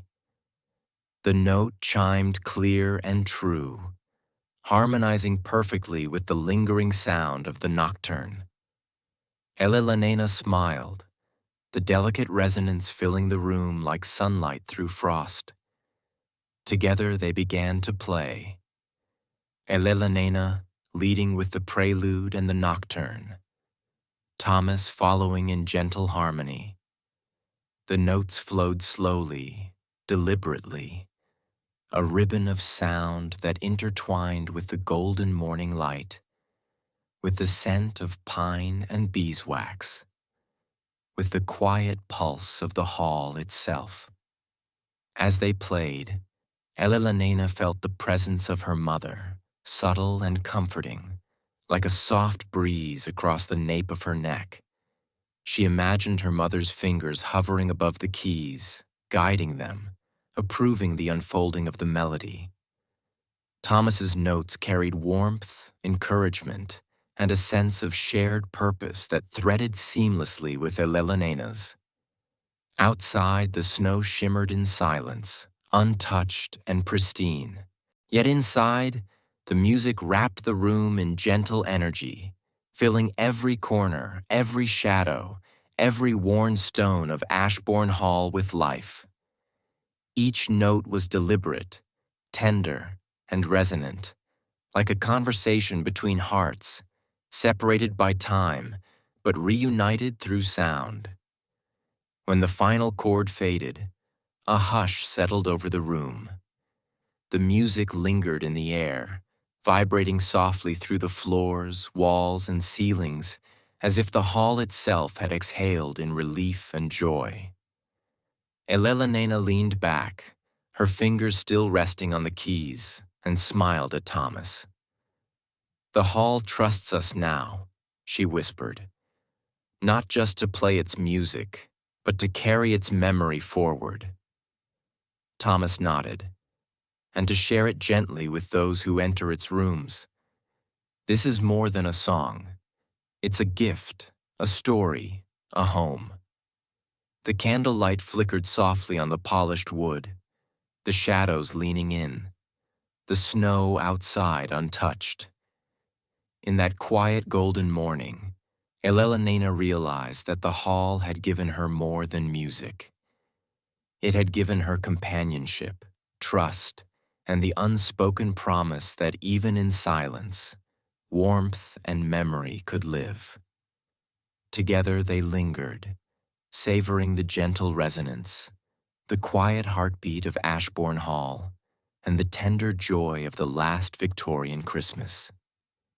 After the shared morning at the piano, Elellanena felt a quiet stirring of curiosity. There were corners of Ashborne Hall she had yet to explore, rooms untouched by time or memory, waiting patiently for her presence. The attic, she realized, had always been a place of whispered tales, mysterious trunks, dust-laden books, and forgotten treasures hidden beneath heavy quilts and cobwebbed beams. She made her way up the narrow staircase, each step muffled by the thick carpet, the air growing cooler with every ascent. Thomas followed silently, his expression gentle and encouraging, the shared bond of music and memory linking them. At the top of the stairs, the heavy attic door loomed, its brass knob tarnished with age. Elellanena turned it slowly, and the hinges groaned softly in welcome. Inside the attic was bathed in a soft, diffused light filtering through small frosted windows. Dust motes floated lazily in the beams, and the scent of old cedar, worn fabric, and winter air filled her lungs. Elellanena moved carefully among stacks of trunks, boxes, and scattered sheets of paper. Each item seemed alive with memory, waiting to be touched and remembered.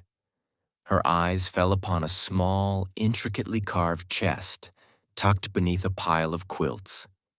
Its surface was worn smooth, but delicate etchings of holly and ivy still gleamed faintly in the sunlight.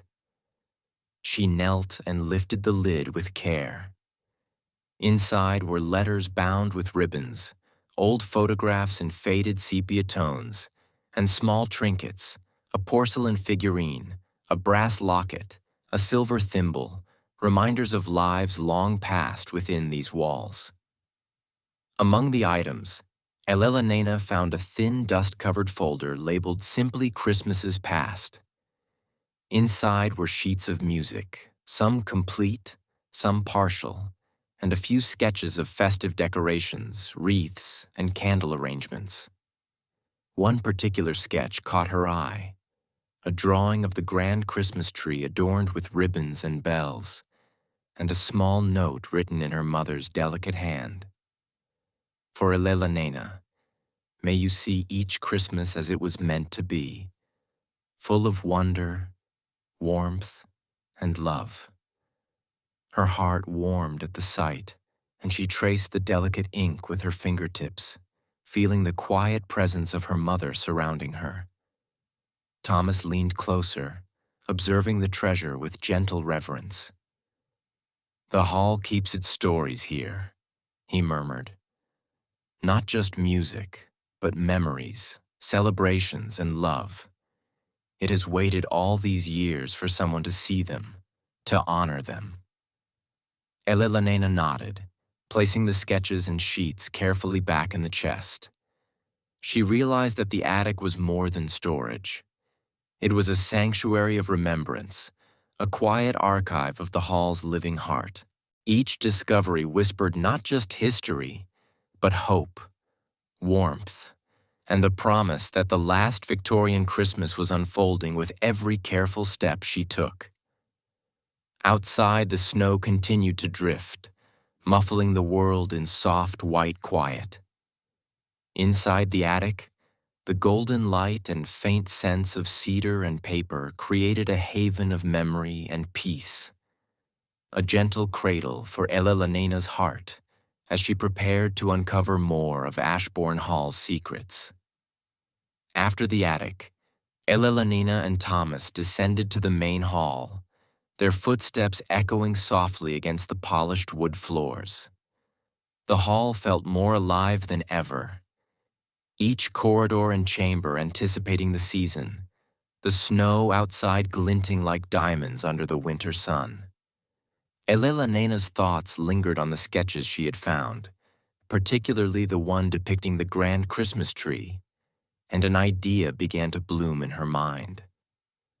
The main hall was vast with high ceilings, high windows, and polished oak floors that reflected the morning light.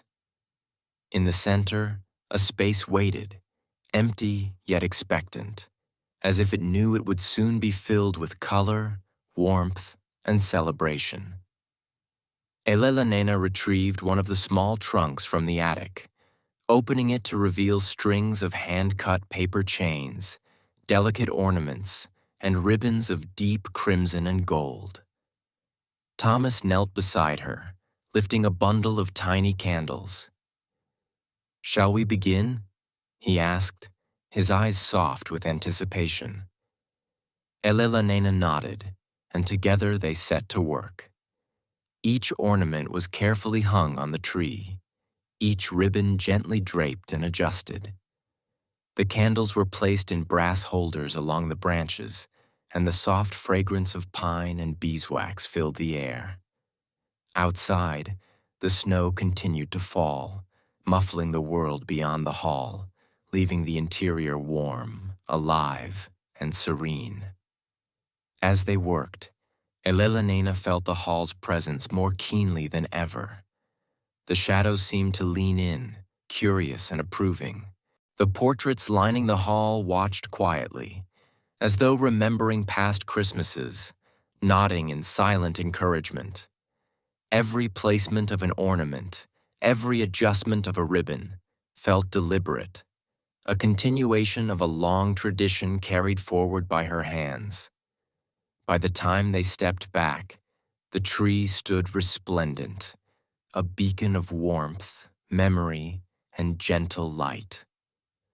The soft flicker of candlelight reflected across the polished floor, casting patterns of gold and crimson on the walls. Elellenena's heart swelled with quiet joy. For the first time in decades, the hall's Christmas felt fully alive, as though all the years of waiting had been for this single moment. Thomas placed a gentle hand on her shoulder. "The hall is pleased," he said. "And so am I. It feels complete." Elellanena smiled, brushing a gloved hand along a branch. "Not yet," she whispered softly. "But it feels like we're close.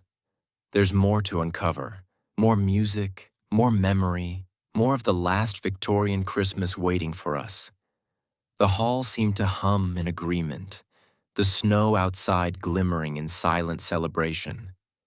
Inside, the golden warmth, the scent of pine and wax, and the gentle light of the candles filled every corner, wrapping Elellanena and Thomas in a cocoon of quiet peace and anticipation. The Christmas tree, standing proud and radiant, marked not just a decoration, but the heartbeat of Ashborne Hall, its memory, its music, and its last Victorian Christmas brought gently to life. After arranging the grand Christmas tree, Elellanena felt the need to breathe in the crisp winter air. She and Thomas stepped out into the courtyard, the snow crunching softly beneath their boots. The world was quiet, muffled by fresh layers of snow, each flake glittering like tiny stars under the pale winter sun. The courtyard was vast and serene. Snow-dusted yews and oaks stood like silent sentinels, their branches heavy with frost. Elellanena inhaled deeply, the cold air filling her lungs with a bracing clarity, mingled with the subtle scent of pine and smoke from distant chimneys. Her cheeks tingled, and the gentle wind carried a feeling of exhilaration, as if the hall itself had nudged her outside to witness its quiet beauty. Thomas walked beside her, his gaze drifting across the courtyard. "It's almost as if time has paused here," he said softly. "The snow, the hall, it all feels suspended, waiting for something." Elellanena nodded, tracing the delicate frost patterns on the edge of a marble fountain. "It feels like the hall is alive," she said, smiling. "Every corner holds a memory. Every shadow, every whisper, it all speaks." They wandered slowly, letting their steps mark the pristine snow. Each footprint became a part of the hall's story, a temporary trace of presence that would soon be embraced by the falling snow. Occasionally, a faint sound reached them, the soft tap of an icicle against the stone, the whisper of wind through the branches, the distant echo of the hall itself settling into the morning. Near the east wing, Elellanena spotted a small wooden bench partially buried under snow. She brushed it free with her gloved hand, and they paused to rest. From this vantage point, they could see the entire courtyard, the hall rising majestically behind them, the snow sparkling endlessly like powdered lace. "I imagined Christmases here long ago," Elellanena murmured, her voice soft.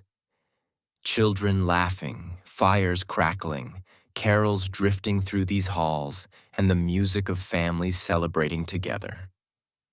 Thomas smiled, a faint warmth in his eyes. And now you've returned, Elellanena.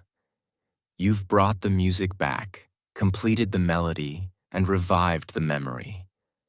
The hall has waited for you, just as it did for your mother.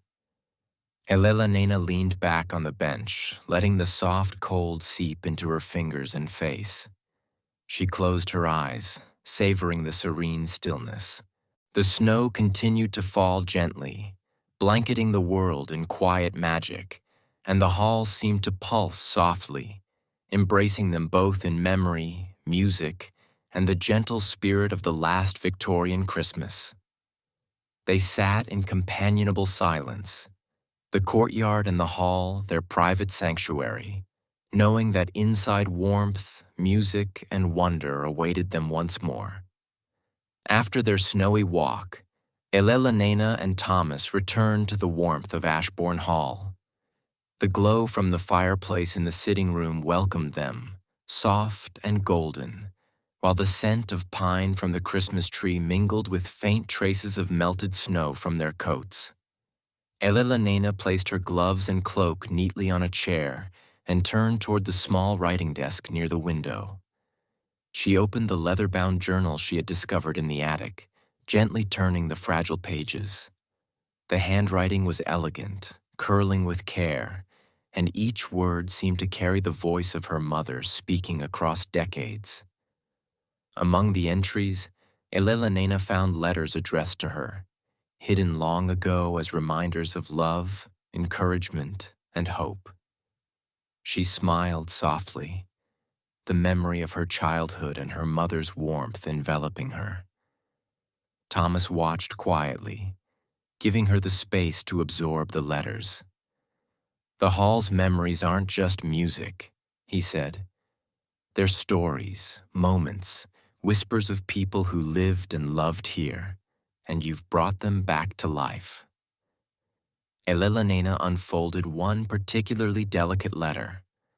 Her mother's words spoke of snow-laden mornings, candle-lit evenings, and the joy of family gatherings. Some described favorite Christmas treats, the scent of warm pudding, spiced wine, roasted chestnuts, and the way laughter drifted through the hallways. Elellanena could almost taste the sweetness, almost hear the giggles of children playing in the corridors. "I never realized how much the hall held," she whispered, turning another page. "It's not just walls and furniture. It's memory, emotion, music. It's alive." Thomas nodded, picking up a small envelope tucked into the journal. Inside was a single photograph, sepia-toned, of a young woman in a long flowing dress, arranging the Christmas tree in the very hall where they had worked. Elellanena recognized her immediately. It was her mother. She traced the edges of the photograph with her fingers, feeling the connection across time, the unbroken thread of family and memory. "The hall waits for those who listen," Thomas said softly. "And now it's listening with you." Elellanena placed the letters and photograph carefully back into the journal. The fire crackled softly, the tree's candlelight flickered, and the hall seemed to hum with quiet contentment. She realized that the last Victorian Christmas was not just about music or decorations. It was about remembering, sharing, and honoring the love and life that had passed through these walls. Outside, the snow continued to fall silently, glimmering under the pale winter light. While inside, Elellanena felt the warmth of family, memory, and the hall's enduring heartbeat. She knew that the unfolding story of this Christmas had many more chapters, and she was ready to follow each one. Elellanena moved from the sitting room toward the kitchen, where the comforting scent of winter spices welcomed her. The hall's kitchen had always been a place of warmth and activity, but today it felt especially alive, infused with the gentle anticipation of Christmas. Cinnamon, cloves, nutmeg, and a faint trace of orange zest mingled in the air, wrapping around her like a soft, invisible quilt. Mrs. Pembroke stood at the hearth, stirring a large copper pot of mulled wine that filled the room with rich, aromatic warmth.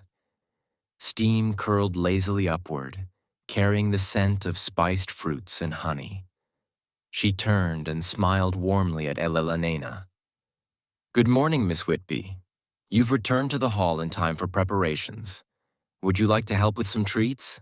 Elellanena nodded, her fingers tingling at the prospect.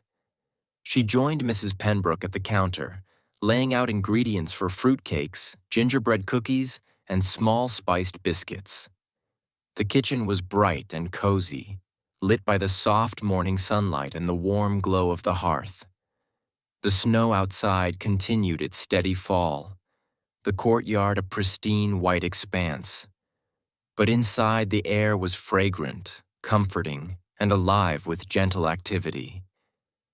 As they worked, Elellanena chopped nuts and candied fruits, each motion deliberate and soothing.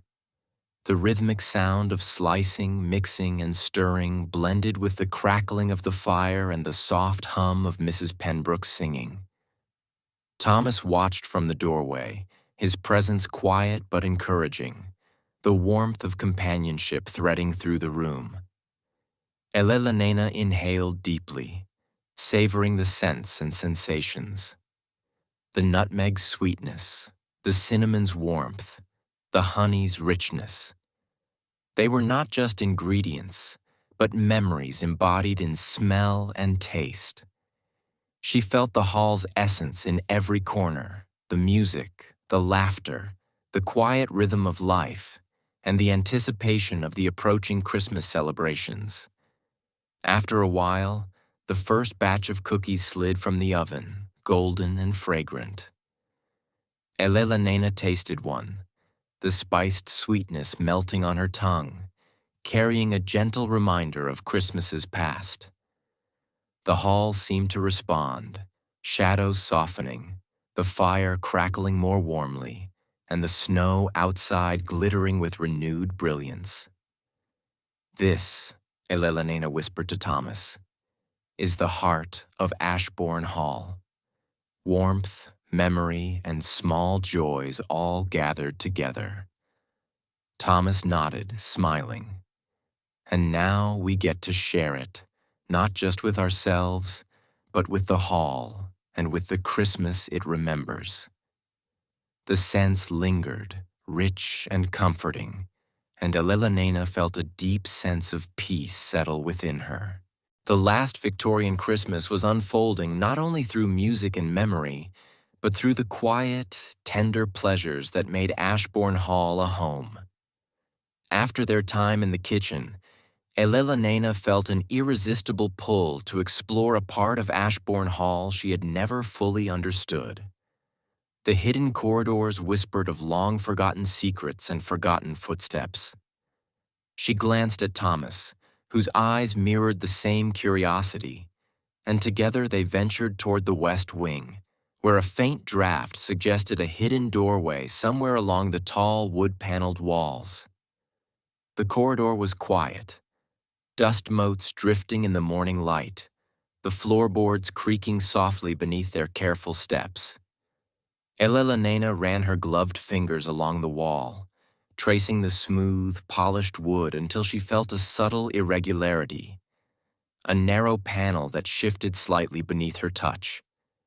With a gentle push, the panel swung inward, revealing a hidden passage dimly lit by thin shafts of sunlight from tiny frosted windows above.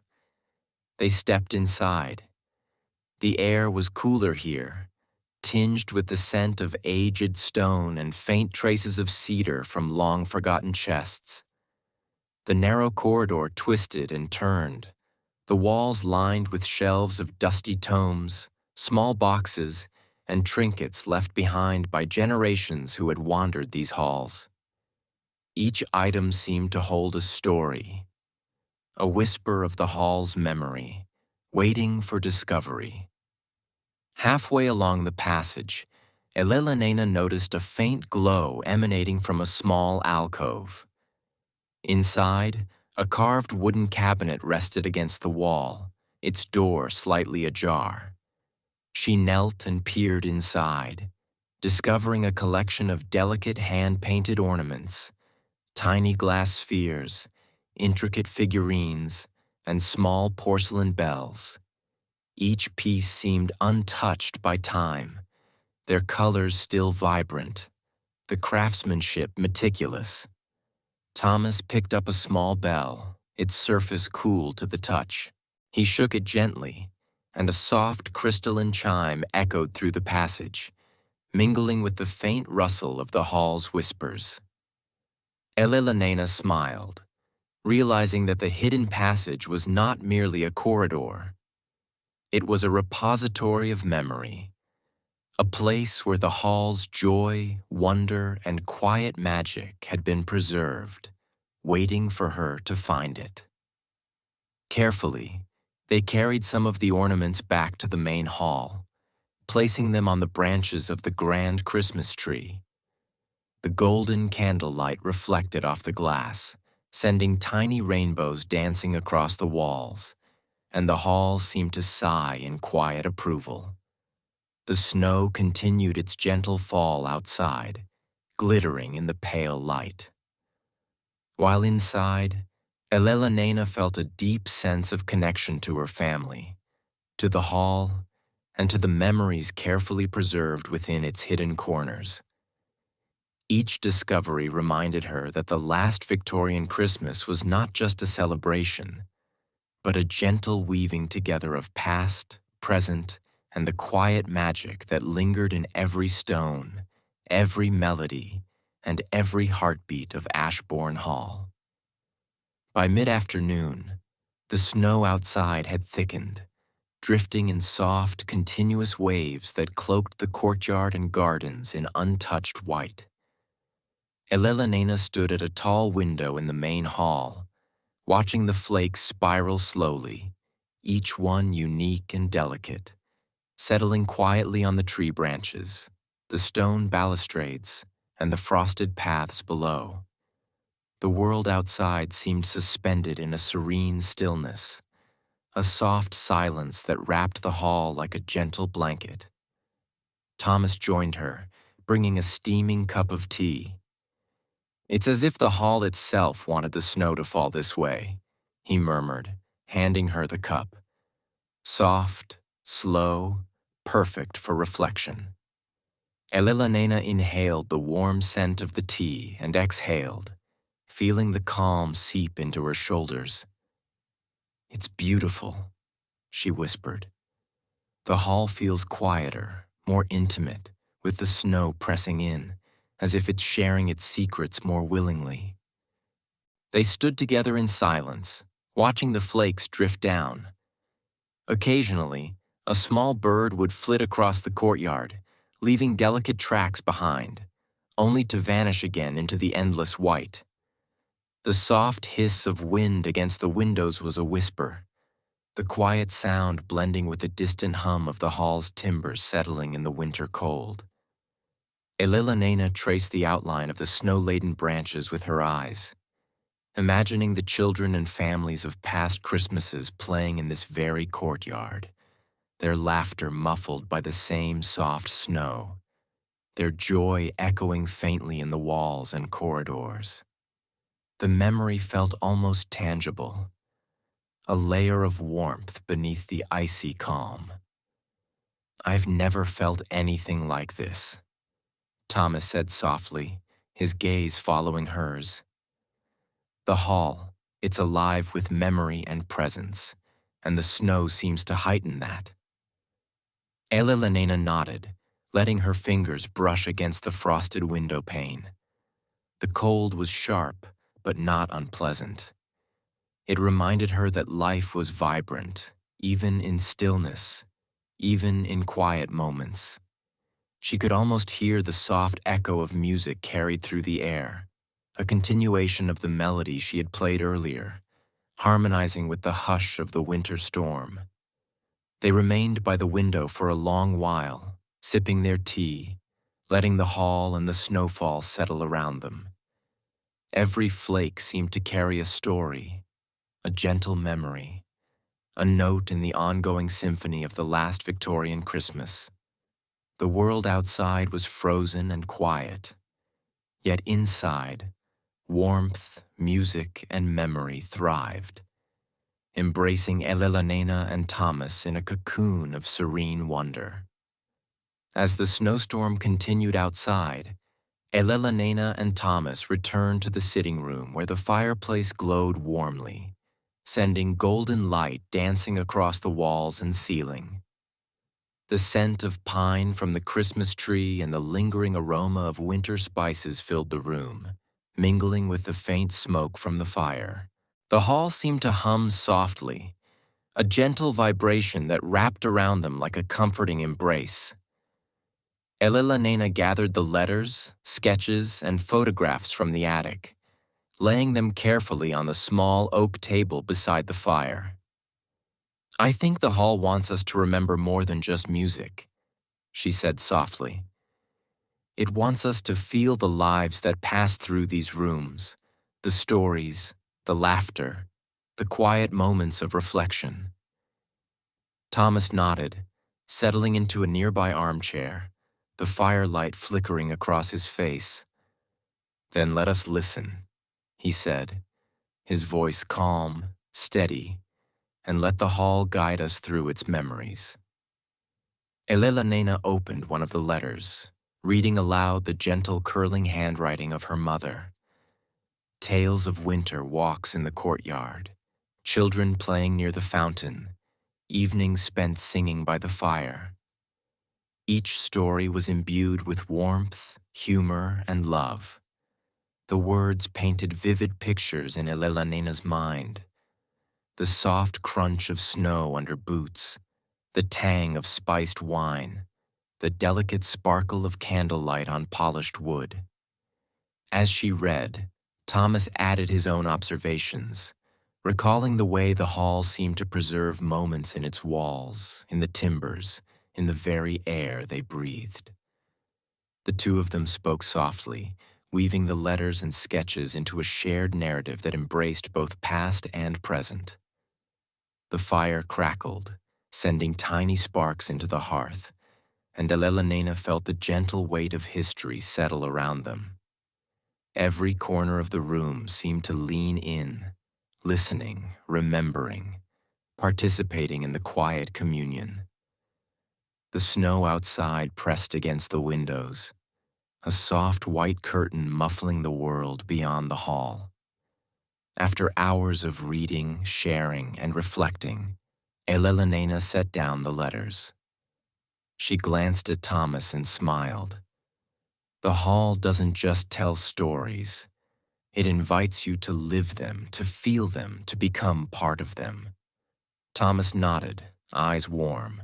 And in doing so, it allows us to continue its memory, to keep its spirit alive. The room was serene, golden with firelight, and Elellanena felt a deep, abiding peace.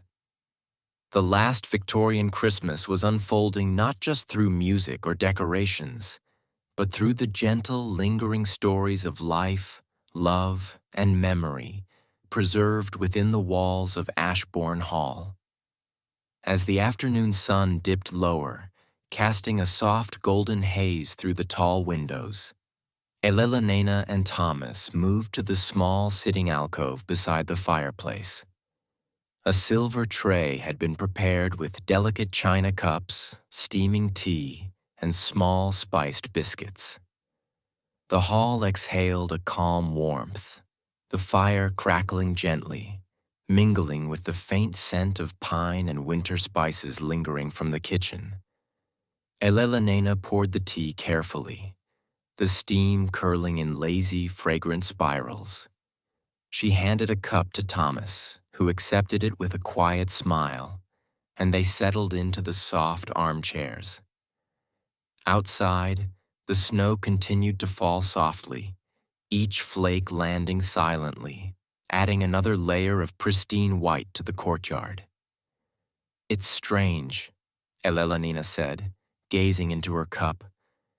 Being here feels like stepping into a memory. Yet it's all alive. The hall isn't just a building. It's a presence. Every sound, every shadow, it seems to have its own heartbeat. Thomas nodded, tracing the rim of his cup with a gloved finger. It's the culmination of years of care, love, and life.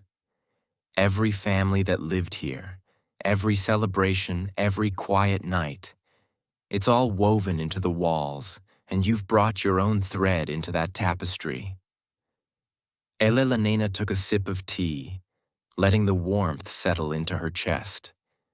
She looked around at the flickering firelight reflecting off the polished wood, the soft glow of the Christmas tree, and the golden light spilling through the windows. Every detail seemed heightened, as if the hall itself wanted her to notice, to savor each element of its memory. She reached for the journal once more, flipping through the letters and sketches. Some described the smell of roasted chestnuts, others the crackle of fire in the hall, the sound of carolers' voices drifting in from nearby streets, and the faint echo of music floating through corridors. Each description was vivid yet soothing, like a gentle lullaby of past Christmases. Thomas leaned back, closing his eyes briefly. "There's a calmness here," he said softly. "Even in the snow, even in the cold, the hall carries warmth, and it's patient, waiting for someone to notice, to cherish it." Elellanena smiled, feeling the gentle resonance of his words. She realized that this quiet afternoon tea, this simple act of reflection, was as much a part of the last Victorian Christmas as the music, the tree, or the snow outside. It was a moment of stillness, a pause to appreciate memory, presence, and the quiet magic that lingered in every corner of Ashborne Hall. Together they sipped their tea in companionable silence, letting the hall's warmth and history envelop them, knowing that each gentle moment was part of the story yet to unfold. After their quiet tea, Elellanena felt a renewed curiosity about the hall's many secret corners. She remembered faint whispers she had heard in the evenings, soft echoes that seemed to drift from behind the walls of the West Wing. Guided by instinct, she led Thomas down a narrow corridor lined with aged portraits, whose painted eyes seemed to watch their careful progress. At the end of the hall, she paused before a heavy wooden door, its surface carved with intricate ivy patterns. A faint chill emanated from the frame, and Elellanena pressed her hand to it. "I think there's something behind this," she murmured. Thomas nodded, brushing the frost from the edges of the door before she turned the latch. The door creaked open, revealing a small hidden music room. The space was dimly lit, yet alive with quiet presence. Dust motes danced lazily in the shafts of pale light from a single frosted window. A harp stood in the corner, its strings faintly glimmering, and along the walls were shelves of sheet music. Some brittle with age, others surprisingly pristine. The air smelled faintly of old paper, polished wood, and a lingering hint of lavender. Elellanena stepped inside, running her fingers along the keys of a small upright piano in the center. A faint hum seemed to rise from the wood itself, as if the hall recognized her touch. "The hall keeps its secrets well," Thomas whispered. "I think this room holds music that hasn't been played in decades, perhaps centuries." She opened one of the shelves and carefully lifted a bundle of music sheets tied with faded ribbon. The notations were delicate, detailed, and full of emotion. Some were lullabies, others festive carols, and a few seemed to be exercises or experiments in melody, fragments left by composers who had passed through Ashborne Hall. Elellanena traced her fingers over the staves, imagining the gentle echo of these songs floating through the corridors long ago. Thomas picked up a small music box, winding it carefully. A soft, crystalline melody rose, blending with the subtle echoes of the room. Elellanena smiled, recognizing a theme she had played before, the hall's memory patiently waiting for her to discover it, to honor it. They spent hours in the music room, exploring the sheets, testing the instruments, and listening as the hall whispered its stories. Each note, each fragment of song seemed to breathe life back into the space, filling it with warmth, memory, and the quiet joy of discovery. As evening began to fall, Elellanena closed the music sheets carefully and whispered to Thomas, "The hall gives its music to those who are willing to listen. I think it trusts us now, and I want to carry this trust forward." Outside, the snow shimmered in the fading light, and inside the hidden music room glowed with quiet reverence, a sanctuary of sound, memory, and gentle magic, perfectly attuned to the last Victorian Christmas. As twilight settled over Ashborne Hall, Elellanena and Thomas returned to the grand hall, where the Christmas tree shimmered softly in the firelight. The snow outside had thickened, layering the courtyard in a serene, untouched white, while the interior glowed golden and warm. Shadows from the flickering flames danced across the polished floors, creating an intricate pattern that felt almost alive. Elellanena ran her gloved hand along the velvet arm of a nearby settee, taking in the familiar comfort of the room. The scents of pine, beeswax, and winter spices lingered, mingling with the faint aroma of melted snow from earlier walks outside. She felt the hall's presence in every corner, as though it were leaning in to observe the unfolding evening, quietly approving of the music, the decorations, and the rediscovery of its memories. Thomas moved to the piano, his fingers brushing lightly over the keys. "Do you want to play a piece together before night falls?" he asked, a soft smile on his face. Elellanena nodded, her heart warming at the thought. She joined him, lifting the nocturne and placing the final sheet on the music stand. The soft glow of the Christmas tree reflected on the polished keys, golden light dancing with every movement. Their fingers touched the ivory lightly, deliberately, coaxing a gentle flowing melody that intertwined with the crackle of the fire.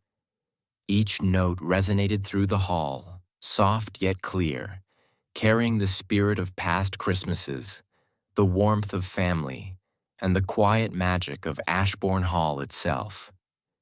The music seemed to stretch beyond the walls, mingling with the hush of falling snow, the gentle hush of winter twilight, and the memories embedded in every timber of the hall. As the final notes faded, Elellanena leaned back, letting the warmth of the room settle into her shoulders. "It's incredible," she whispered. "Even after all this time, the hall's music, its memory, it's alive, and we're part of it now." Thomas nodded, glancing at the tree and the glowing candles. "This is the heartbeat of the last Victorian Christmas. The hall, the music, the snow. Everything has led to this moment, and we've preserved it together." Elellanena smiled, feeling the deep, comforting rhythm of the hall. Outside, the snow sparkled under the pale light of dusk, while inside, warmth, light, and gentle music enveloped them. For a long while, they simply sat, listening to the quiet heartbeat of the hall, letting it seep into their bones, and savoring the serene magic of a Christmas that bridged generations. As evening deepened and the carols faded, Elellanena and Thomas lingered near the grand fireplace, the soft warmth of the flames wrapping around them. The snow outside had thickened, swirling in delicate, glittering patterns against the darkened windows. The hall seemed to hold its breath, a quiet expectancy settling over every polished surface, every shadowed corner. A soft rap echoed from the front door, gentle yet deliberate. Elellanena exchanged a glance with Thomas, curiosity stirring. Carefully they crossed the hall and opened the door. Outside, a figure stood in the soft, snow-dusted light. A messenger from the nearby village wrapped in a thick cloak, his breath curling in the cold air. "Forgive the late hour," he said, voice muffled by the scarf around his face. "I've come with a small gift for the hall, something to honor the season." Elellanena took the parcel, feeling its weight and the promise contained within. It was a wooden box finely crafted with holly etched into its surface. Inside they found small handcrafted figurines, a tiny sleigh, delicate snowmen, miniature trees, and angels carved from wood, their surfaces smooth and polished. Each piece radiated careful attention and warmth. Thomas set the box gently on the hall table, and Elellanena smiled. "The hall has always been part of the village," she said softly.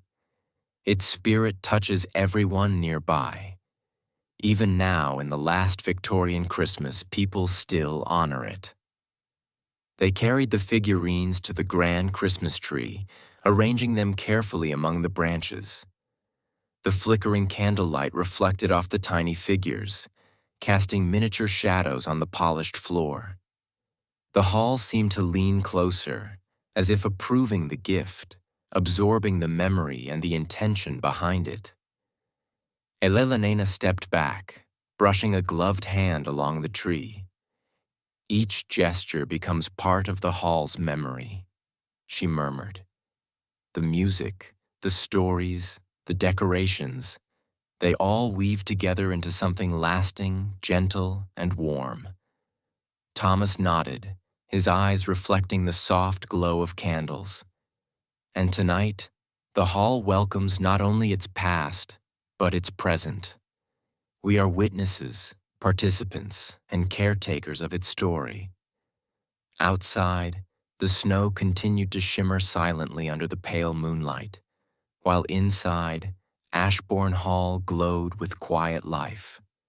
The hall, alive with music, memory, and gentle joy, seemed to whisper a promise that even in winter, even in quiet, the spirit of the last Victorian Christmas would endure. Elellanena returned to the windows of the grand hall, drawn by the soft dance of snowflakes drifting past the tall panes.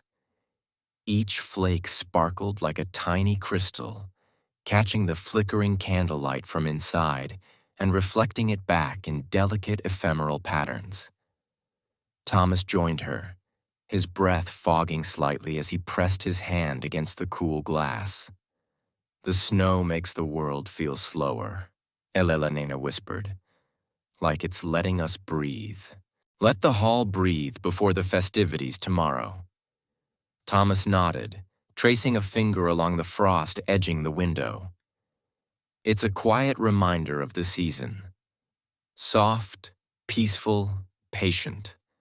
The hall seems to encourage reflection tonight." Outside the courtyard lay blanketed in white, smooth and untouched, except for the faint trails of birds and the occasional animal venturing from nearby woods. The trees, heavy with snow, swayed gently in the evening breeze, their branches catching the light in delicate, icy filigree. Elellanena imagined the hall's past residents gazing at this same scene, marveling at the winter's hush, wrapped in warm coats, sipping spiced tea, and feeling the magic of Christmas. Inside, the glow of the tree and the candlelight reflected in the window panes, merging with the silver shimmer of snow outside. Elellanena felt the contrast keenly, the soft warmth of the hall and the crisp, serene cold of winter. Each element heightened the other. The snow amplified the cozy glow, the firelight softened the icy edges, and the hall's heartbeat carried a gentle melody that matched the rhythm of the falling flakes. Thomas leaned slightly closer, his voice a soft murmur. Moments like this, they remind us why the hall has lasted. Its presence, its memories, and the care we give it, they all converge here in the stillness of night. Elellanena smiled, feeling the gentle pull of history in every detail. The delicate frost patterns on the window panes, the shimmer of snow on the courtyard statues, and the subtle sway of trees in the silver light. The last Victorian Christmas was alive not only in the decorations and music, but in the very air around them, in the hush of falling snow, and in the serene beauty of moonlit memories preserved for generations. For a long moment, they stood in companionable silence, letting the hall, the snow, and the gentle glow of candlelight wash over them. Outside, the world remained quiet and silver. Inside, warmth, memory, and serenity wrapped Elellanena and Thomas in the tender magic of a winter night that would linger in memory forever. Elellanena felt drawn once more to the hidden music room, a sanctuary of melodies waiting quietly in the shadows. The hallways leading there were dark but comforting, illuminated only by the soft flicker of the few candles they carried. Every step echoed faintly against the polished floors, a gentle reminder of the hall's timeless presence. As they entered the music room, the space seemed to embrace them, the faint scent of old wood, varnish, and aged paper wrapping around them like a warm shawl. The harp in the corner glimmered faintly in the candlelight, and the upright piano awaited, its keys slightly cool under Elellanenna's gloved touch. Sheet music lay scattered across the shelves, each piece whispering stories of past Christmases, of music played and melodies remembered. Elellanena ran her fingers along the piano keys, producing a soft, hesitant note that resonated through the room. Thomas lifted a delicate music box from a nearby shelf and wound it carefully.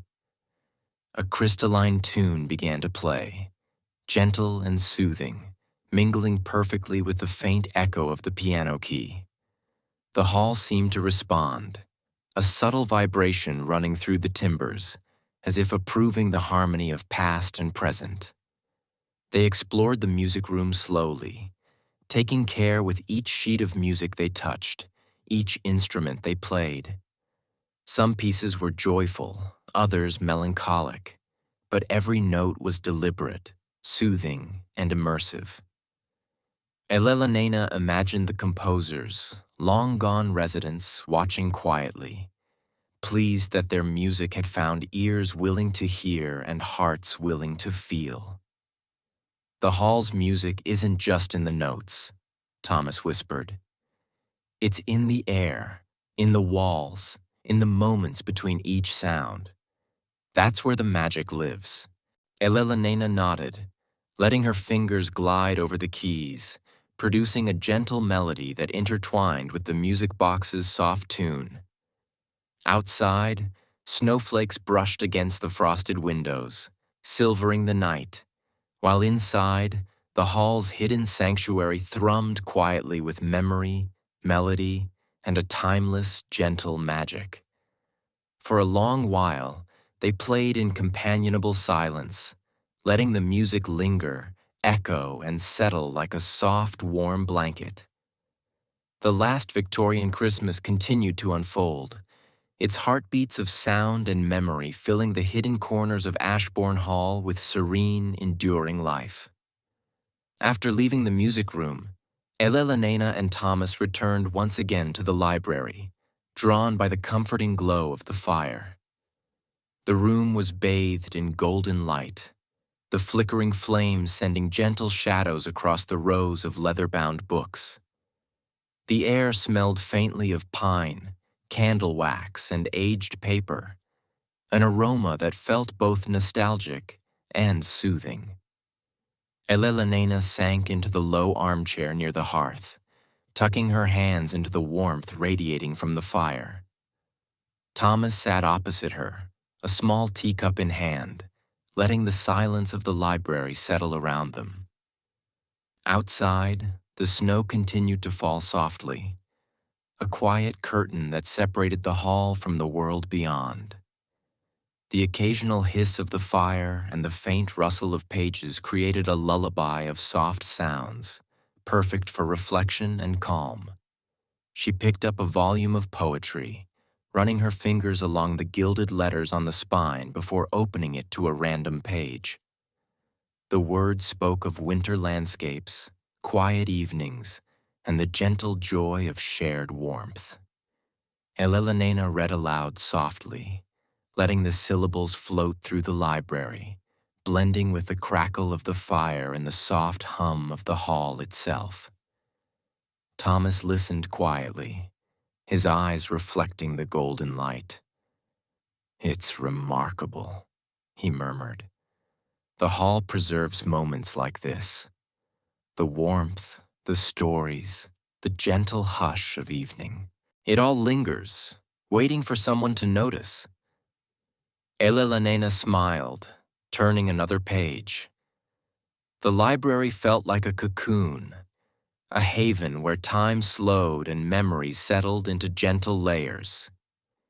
Each book, each candle, each flicker of light contributed to the hall's heartbeat, a rhythm of comfort, reflection, and serene joy. They remained in companionable silence, sipping tea, listening to the fire, and letting the hall's warmth seep into their bones. Every detail, the scent of pine, the glow of candlelight, the rustle of pages felt magnified in its gentle, calming presence. The last Victorian Christmas was alive in this quiet corner, a celebration not of spectacle, but of memory, warmth, and the serene beauty of a winter evening preserved in time. As the night deepened, Elellanena felt an irresistible pull to return to the grand piano in the main hall. The flickering candlelight painted golden patterns across the polished floors, and the Christmas tree shimmered softly, each ornament reflecting a gentle glow. Outside, the snow continued to drift lazily, silvering the courtyard under the moonlight. Elellanena lifted the piano's lid, her gloved fingers hovering over the keys. Thomas settled beside her, placing a small music box on a nearby table. When wound, it sang a delicate crystalline tune that mingled with the faint creak of the hall and the hushed whisper of falling snow. Elellanena began to play softly, a gentle melody that rose and fell like the wind brushing over the winter landscape outside. The music filled the hall, each note carrying warmth, memory, and a subtle magic that seemed to awaken the very walls.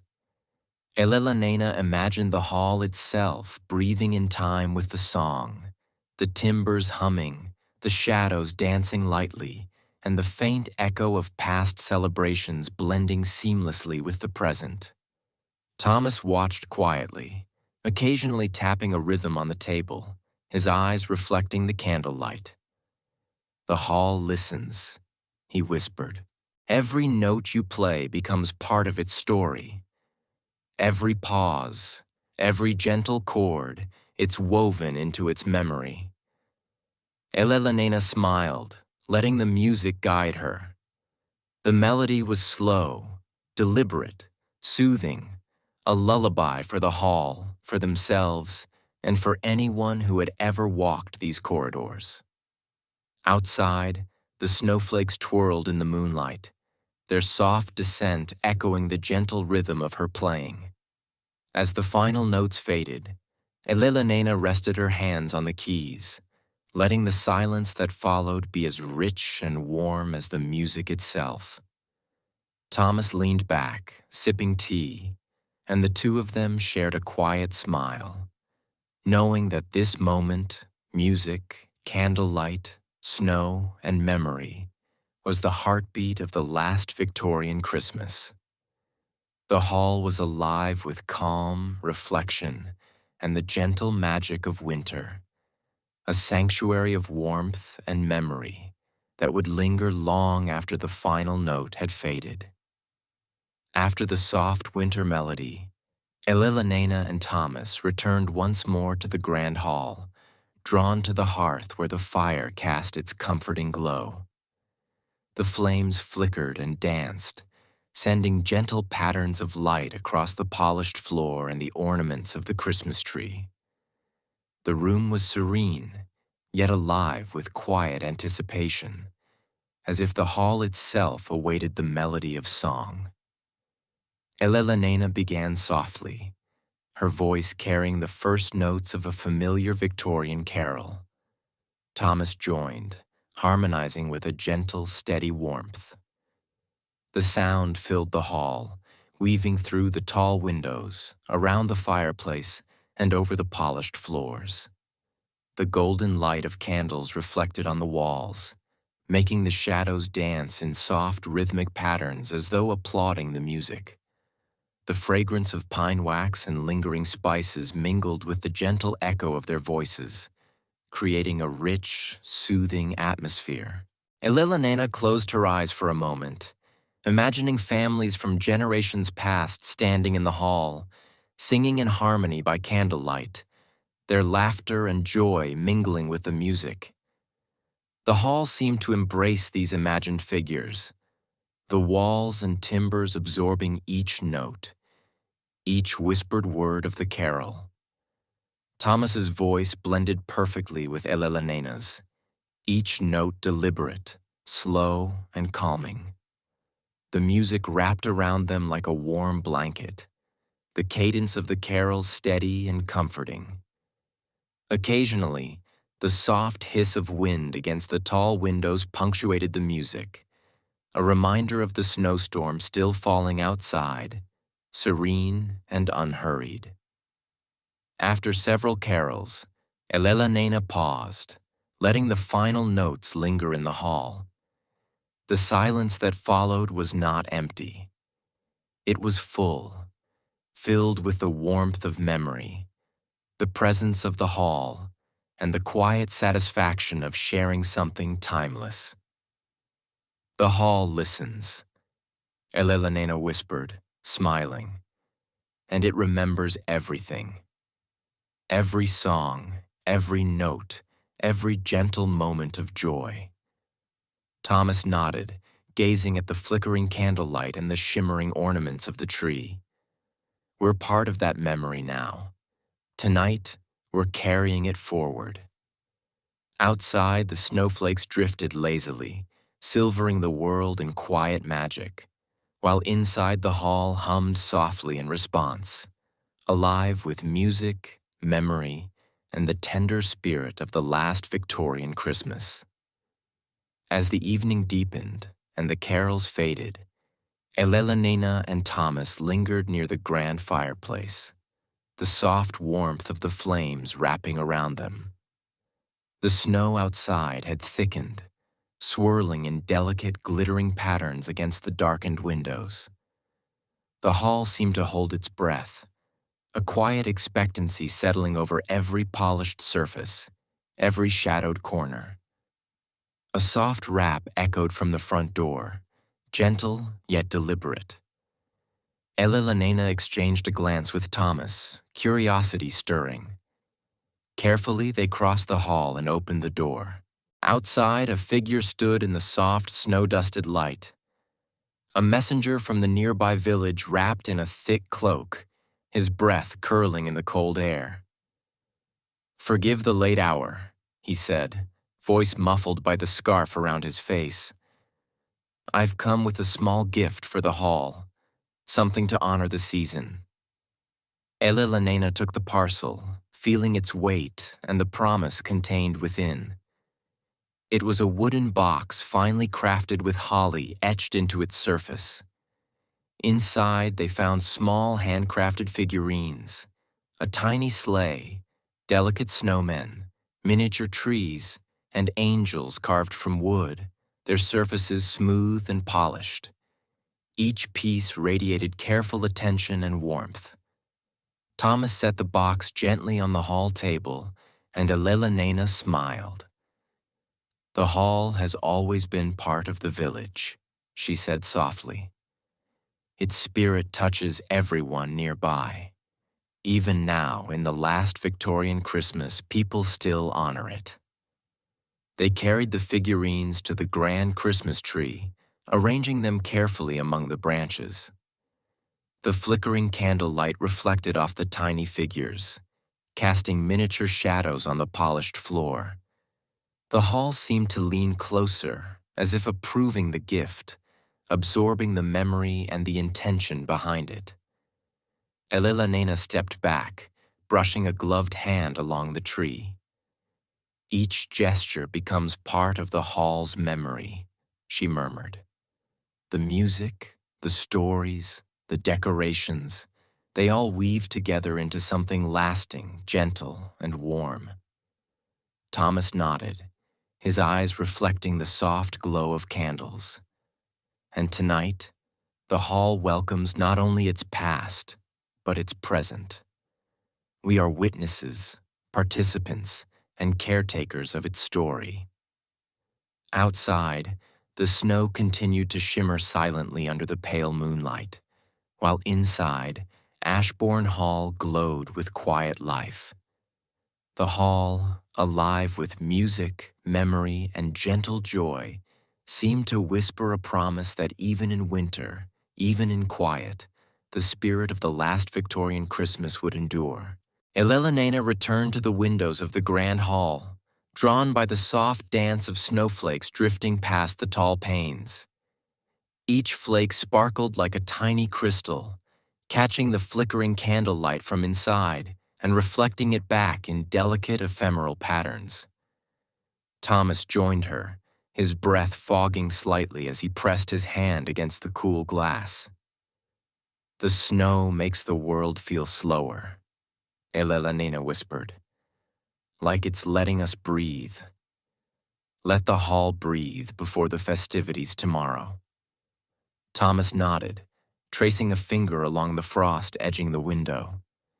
"It's a quiet reminder of the season. Soft, peaceful, patient. The hall seems to encourage reflection tonight."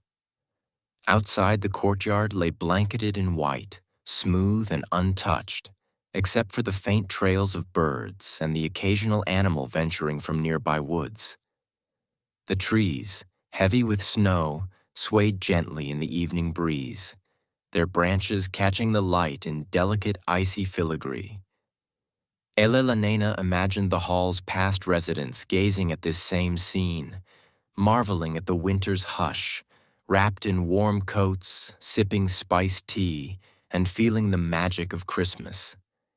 Inside, the glow of the tree and the candlelight reflected in the window panes, merging with the silver shimmer of snow outside. Elellanena felt the contrast keenly, the soft warmth of the hall and the crisp, serene cold of winter. Each element heightened the other. The snow amplified the cozy glow, the firelight softened the icy edges, and the hall's heartbeat carried a gentle melody that matched the rhythm of the falling flakes.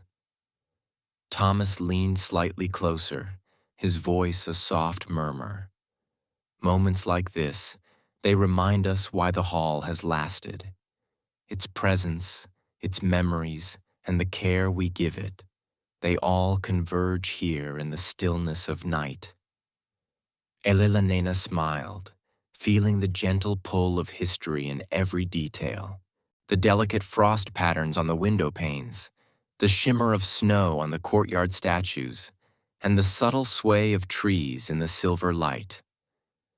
The last Victorian Christmas was alive not only in the decorations and music, but in the very air around them, in the hush of falling snow, and in the serene beauty of moonlit memories preserved for generations. For a long moment, they stood in companionable silence, letting the hall, the snow, and the gentle glow of candlelight wash over them. Outside, the world remained quiet and silver. Inside, warmth, memory, and serenity wrapped Elellanena and Thomas in the tender magic of a winter night that would linger in memory forever. Drawn once again to the windows, Elellanena moved to the grand hall's northern side, where tall panes offered a sweeping view of the courtyard, bathed in silver moonlight. The snow glimmered like crushed diamonds, smooth and untouched, except for the delicate traces of night birds venturing briefly across the grounds. The trees, heavy with frost, swayed gently in the wind, their branches casting intricate lace-like shadows across the snow.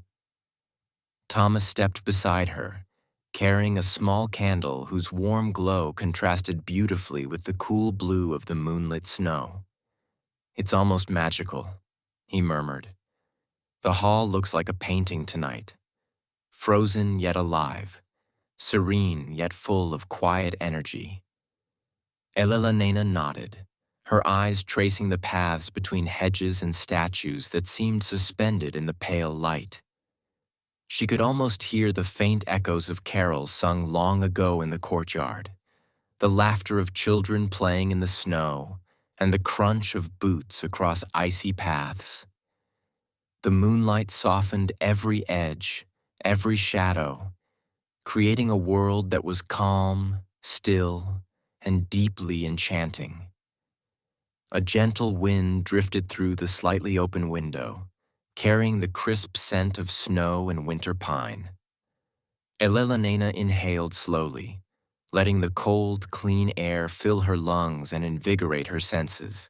It mingled with the warmth of the hall behind her, the fire, the soft candlelight, and the lingering aroma of spices from earlier preparations, creating a harmonious balance of warmth and chill, inside and out. Thomas leaned slightly closer, speaking in a soft tone. "Moments like this, they remind us why the hall has lasted. Its presence, its memories, and the care we give it, they all converge here in the stillness of night." Elellanena smiled, feeling the gentle pull of history in every detail. The delicate frost patterns on the window panes, the shimmer of snow on the courtyard statues, and the subtle sway of trees in the silver light. The last Victorian Christmas was alive not only in the decorations and music, but in the very air around them, in the hush of falling snow, and in the serene beauty of moonlit memories preserved for generations. For a long moment they stood in quiet companionship, watching the hall breathe, feeling its heartbeat echo through both past and present, and savoring the slow, gentle magic of a winter night that would linger in memory forever. Elellanena felt drawn once more to the hidden music room, a sanctuary of melodies waiting quietly in the shadows. The hallways leading there were dark but comforting, illuminated only by the soft flicker of the few candles they carried. Every step echoed faintly against the polished floors, a gentle reminder of the hall's timeless presence.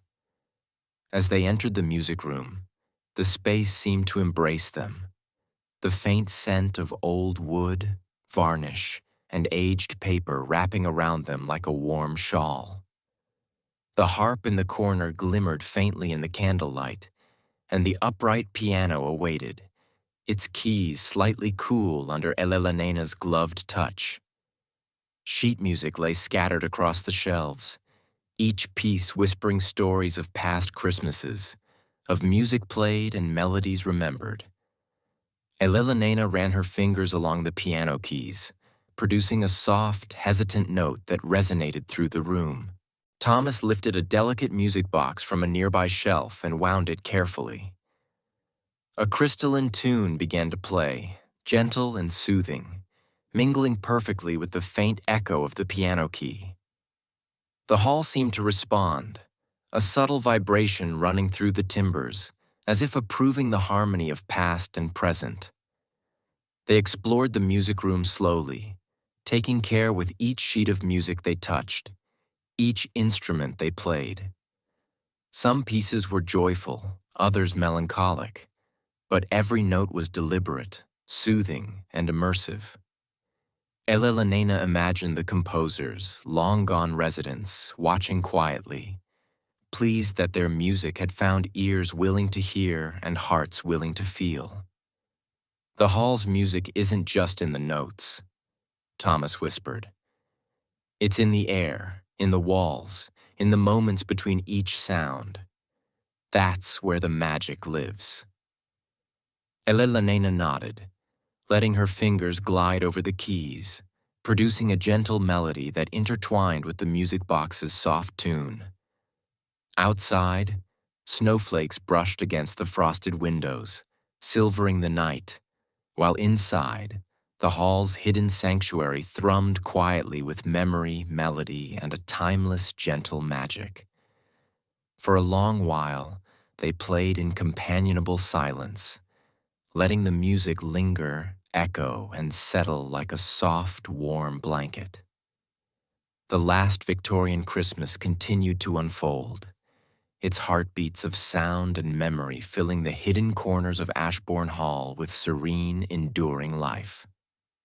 After leaving the music room, Elellanena and Thomas returned once again to the library, drawn by the comforting glow of the fire. The room was bathed in golden light, the flickering flames sending gentle shadows across the rows of leather-bound books. The air smelled faintly of pine, candle wax, and aged paper, an aroma that felt both nostalgic and soothing. Elellanena sank into the low armchair near the hearth, tucking her hands into the warmth radiating from the fire. Thomas sat opposite her, a small teacup in hand, letting the silence of the library settle around them. Outside, the snow continued to fall softly, a quiet curtain that separated the hall from the world beyond. The occasional hiss of the fire and the faint rustle of pages created a lullaby of soft sounds, perfect for reflection and calm. She picked up a volume of poetry, running her fingers along the gilded letters on the spine before opening it to a random page. The words spoke of winter landscapes, quiet evenings, and the gentle joy of shared warmth. Elellanena read aloud softly, letting the syllables float through the library, blending with the crackle of the fire and the soft hum of the hall itself. Thomas listened quietly, his eyes reflecting the golden light. "It's remarkable," he murmured. "The hall preserves moments like this.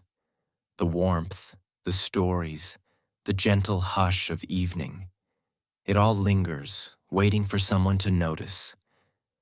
Elellanena smiled, turning another page. The library felt like a cocoon, a haven where time slowed and memories settled into gentle layers. Each book, each candle, each flicker of light contributed to the hall's heartbeat, a rhythm of comfort, reflection, and serene joy. They remained in companionable silence, sipping tea, listening to the fire, and letting the hall's warmth seep into their bones. Every detail, the scent of pine, the glow of candlelight, the rustle of pages felt magnified in its gentle, calming presence. The last Victorian Christmas was alive in this quiet corner, a celebration not of spectacle, but of memory, warmth, and the serene beauty of a winter evening preserved in time. As the night deepened, Elellanena felt an irresistible pull to return to the grand piano in the main hall. The flickering candlelight painted golden patterns across the polished floors, and the Christmas tree shimmered softly, each ornament reflecting a gentle glow. Outside, the snow continued to drift lazily, silvering the courtyard under the moonlight. Elellanena lifted the piano's lid, her gloved fingers hovering over the keys. Thomas settled beside her, placing a small music box on a nearby table. When wound, it sang a delicate crystalline tune that mingled with the faint creak of the hall and the hushed whisper of falling snow. Elellanena began to play softly, a gentle melody that rose and fell like the wind brushing over the winter landscape outside. The music filled the hall, each note carrying warmth, memory, and a subtle magic that seemed to awaken the very walls. Elellanena imagined the hall itself breathing in time with the song, the timbers humming, the shadows dancing lightly, and the faint echo of past celebrations blending seamlessly with the present. Thomas watched quietly, occasionally tapping a rhythm on the table, his eyes reflecting the candlelight. "The hall listens," he whispered. "Every note you play becomes part of its story. Every pause, every gentle chord, it's woven into its memory." Elellanena smiled, letting the music guide her. The melody was slow, deliberate, soothing, a lullaby for the hall, for themselves, and for anyone who had ever walked these corridors. Outside, the snowflakes twirled in the moonlight, their soft descent echoing the gentle rhythm of her playing. As the final notes faded, Elellanena rested her hands on the keys, letting the silence that followed be as rich and warm as the music itself. Thomas leaned back, sipping tea, and the two of them shared a quiet smile, knowing that this moment, music, candlelight, snow, and memory, was the heartbeat of the last Victorian Christmas. The hall was alive with calm, reflection, and the gentle magic of winter, a sanctuary of warmth and memory that would linger long after the final note had faded.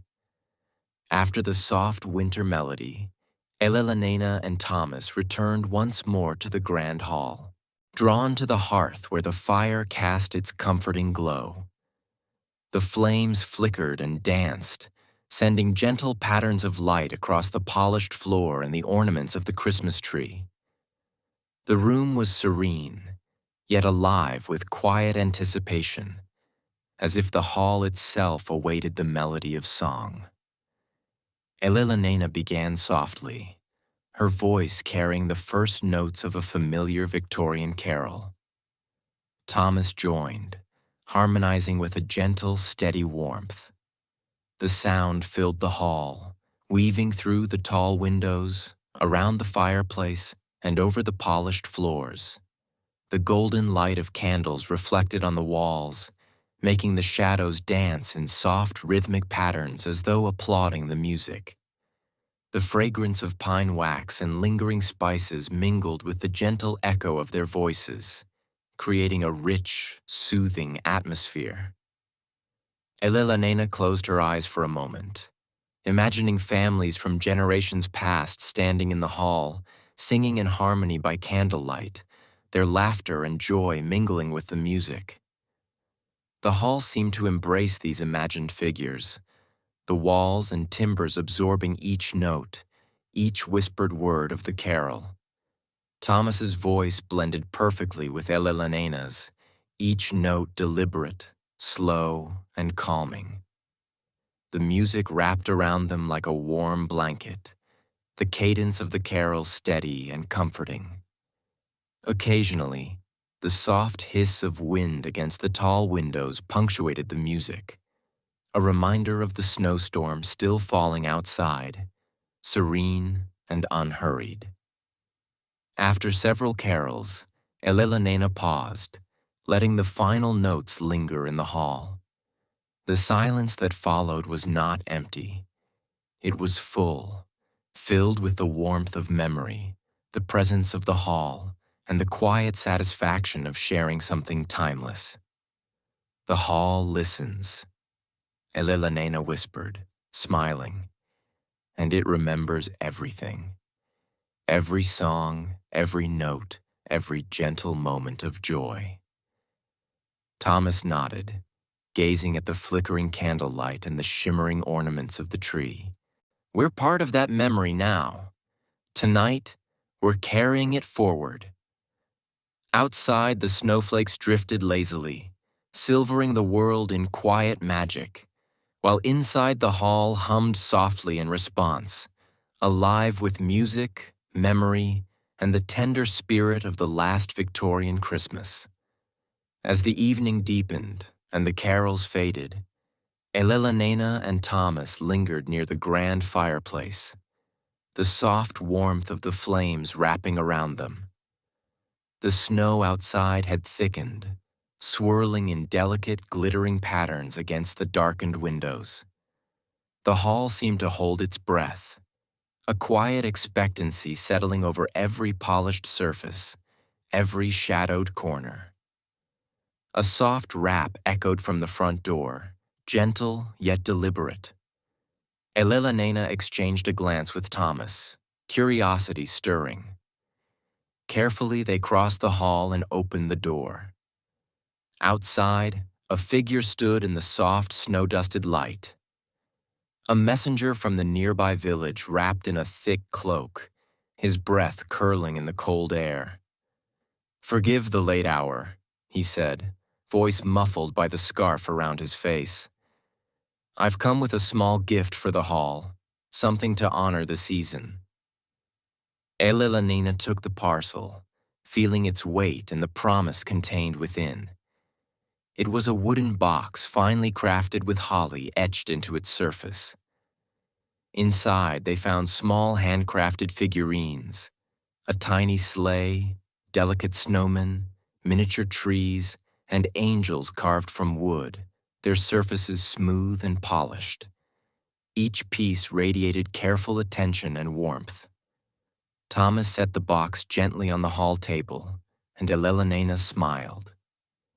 "The hall has always been part of the village," she said softly. "Its spirit touches everyone nearby. Even now, in the last Victorian Christmas, people still honor it." They carried the figurines to the grand Christmas tree, arranging them carefully among the branches. The flickering candlelight reflected off the tiny figures, casting miniature shadows on the polished floor. The hall seemed to lean closer, as if approving the gift, absorbing the memory and the intention behind it. Elellanena stepped back, brushing a gloved hand along the tree. "Each gesture becomes part of the hall's memory," she murmured. "The music, the stories, the decorations, they all weave together into something lasting, gentle, and warm." Thomas nodded, his eyes reflecting the soft glow of candles. "And tonight, the hall welcomes not only its past, but its present. We are witnesses, participants, and caretakers of its story." Outside, the snow continued to shimmer silently under the pale moonlight, while inside, Ashborne Hall glowed with quiet life. The hall, alive with music, memory, and gentle joy, seemed to whisper a promise that even in winter, even in quiet, the spirit of the last Victorian Christmas would endure.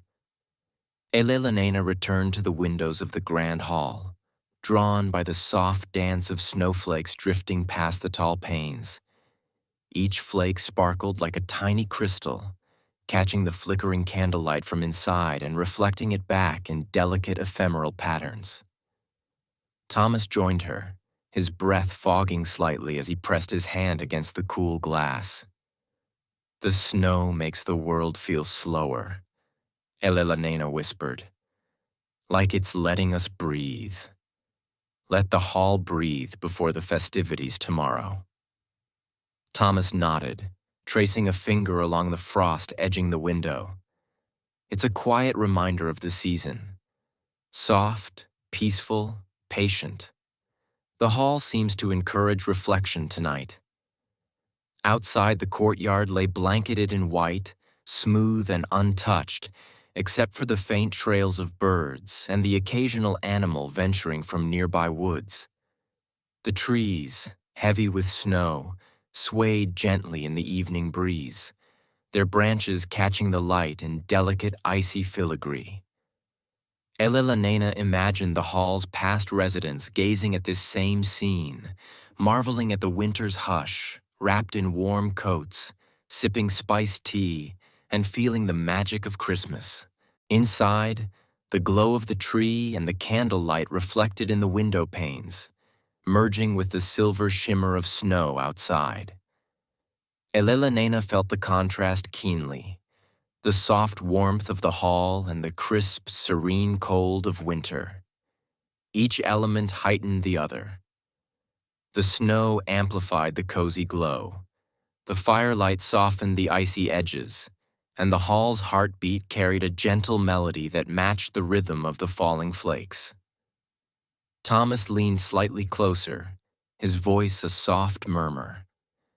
Moments like this, they remind us why the hall has lasted. Its presence, its memories, and the care we give it, they all converge here in the stillness of night. Elellanena smiled, feeling the gentle pull of history in every detail. The delicate frost patterns on the window panes, the shimmer of snow on the courtyard statues, and the subtle sway of trees in the silver light. The last Victorian Christmas was alive not only in the decorations and music, but in the very air around them, in the hush of falling snow, and in the serene beauty of moonlit memories preserved for generations. For a long moment, they stood in companionable silence, letting the hall, the snow, and the gentle glow of candlelight wash over them. Outside, the world remained quiet and silver. Inside, warmth, memory, and serenity wrapped Elellanena and Thomas in the tender magic of a winter night that would linger in memory forever. Feeling a renewed sense of wonder, Elellanena suggested they explore the conservatory, a room she had seldom visited. They crossed the hall quietly, the flickering candlelight from the corridors guiding their steps. As they entered, the soft crunch of snow tracked from the courtyard beneath their boots reminded them of the world beyond the hall's warm embrace. The conservatory was a serene winter wonderland. Frost had etched delicate patterns on the tall glass panes, each one unique, swirls, leaves, and intricate geometric designs sparkling faintly in the candlelight. The room smelled faintly of damp earth, winter blooms pressed under glass, and a subtle hint of citrus left behind from seasonal decorations. Elellanena stepped carefully among the potted evergreens and holly bushes, their branches dusted with snow, glimmering as the candlelight danced across their needles. A few tiny winter blooms peeked shyly from the corners, their petals delicate and frozen in a moment of quiet beauty. Thomas followed, pausing to trace his fingers along a frost-lined windowsill. Even here, the hall's memory lingers. Elellanena whispered, her breath fogging the glass as she pressed a gloved hand to it. It's like every corner is alive, waiting to be noticed, to be remembered. Thomas smiled, adjusting the small lantern they had brought. The light reflected off the icy panes, creating miniature rainbows that danced gently across the tiled floor. A faint gust of wind rustled the potted plants, carrying a whisper of the courtyard snow and the hall's winter magic into the room. Elellanena found a small bench near the center, its surface frosted but inviting. She sat, letting the soft cold seep into her fingers, while Thomas placed a warm cup of tea beside her. They sat in quiet companionship, listening to the occasional creak of the hall settling, the soft patter of snowflakes against the glass, and the distant echo of music from the grand hall. "This room feels suspended," Thomas murmured, "like a place outside of time where the hall keeps its winter secrets safe." Elellanena nodded, savoring the serene beauty. The conservatory with its frosted windows, delicate plants, and gentle winter light became a quiet sanctuary, a place to pause, reflect, and feel the heartbeat of the last Victorian Christmas resonate in every shimmer of frost, every muted sound, and every soft, lingering scent of the season. After the serene visit to the conservatory, Elellanena and Thomas returned to the drawing room where the last hints of twilight filtered through the tall curtained windows. The room was elegantly furnished with velvet armchairs, polished tables, and a soft carpet that muted their footsteps. The Christmas tree glowed warmly in the corner, its ornaments reflecting the gentle flicker of candles along the mantelpiece. Elellanena sank into an armchair near the fire, letting the comforting warmth wrap around her. The scent of pine and melted wax filled the room, mingling with faint traces of vanilla and cinnamon from the afternoon baking. Outside, snowflakes drifted lazily, catching the fading light and sparkling like scattered diamonds. Thomas joined her, settling into the chair across from her, and together they allowed the silence of the hall to envelope them. The faint crackle of the fire, the soft shuffle of distant footsteps from elsewhere in the hall, and the gentle murmur of the winter wind created a lullaby of subtle sounds, soothing and calm. Elellanena glanced around the room, noticing the small details, the delicate carvings on the fireplace, the soft sheen of polished wood, and the glint of candlelight across crystal ornaments. Each detail seemed to carry a story, a memory, a quiet echo of Christmases past. She imagined long ago occupants of the hall sitting in these same chairs, their laughter and conversation blending into the walls, preserved in time. Thomas spoke softly, breaking the silence. "The hall is alive tonight, Elellanena, not just with memory, but with presence. Every corner, every object, every candle, it's all part of the heartbeat of this last Victorian Christmas." Elellanena smiled, letting the warmth of the fire seep into her hands. "It feels like the hall is sharing itself with us, slowly, gently, showing us its past while letting us be part of the present." They lingered there, sipping tea and listening to the quiet. Outside, the snow continued to fall, and inside the drawing room glowed with soft light, warmth, and the gentle presence of history. It was a moment suspended between past and present, where the hall's memory, the Christmas spirit, and the serenity of winter coalesced into a soothing, timeless embrace. As night fully settled over Ashborne Hall, Elellanena and Thomas found themselves walking slowly through the hallways, the soft glow of candlelight illuminating their path. The snow outside glimmered under the pale moon, a quiet, endless blanket that seemed to mute the world beyond the hall. Every corridor, every staircase, every archway whispered with memories, the gentle creak of the floorboards mingling with the soft hum of winter wind outside. Elellanena paused near a tall window, gazing out at the courtyard. The snow glistened silver under the moonlight, untouched except for the faint trails of birds and animals that had passed earlier. The trees, heavy with snow, swayed gently in the evening breeze, their branches catching the light in delicate icy filigree. She pressed her gloved hand to the cold glass, feeling the serene energy of the night seep into her. Thomas stepped beside her, carrying a small lantern that cast a warm golden glow. "The hall is at peace tonight," he whispered. "Even in its stillness, it's alive with memory." Elellanena nodded. "It feels like the world has paused," she said softly. "The snow, the firelight, the silence. It's as if the hall wants us to notice every detail, to feel the heartbeat of the past and present at the same time." They wandered slowly through the corridors, stopping occasionally to glance at a framed portrait, a polished table, or a softly glowing candle.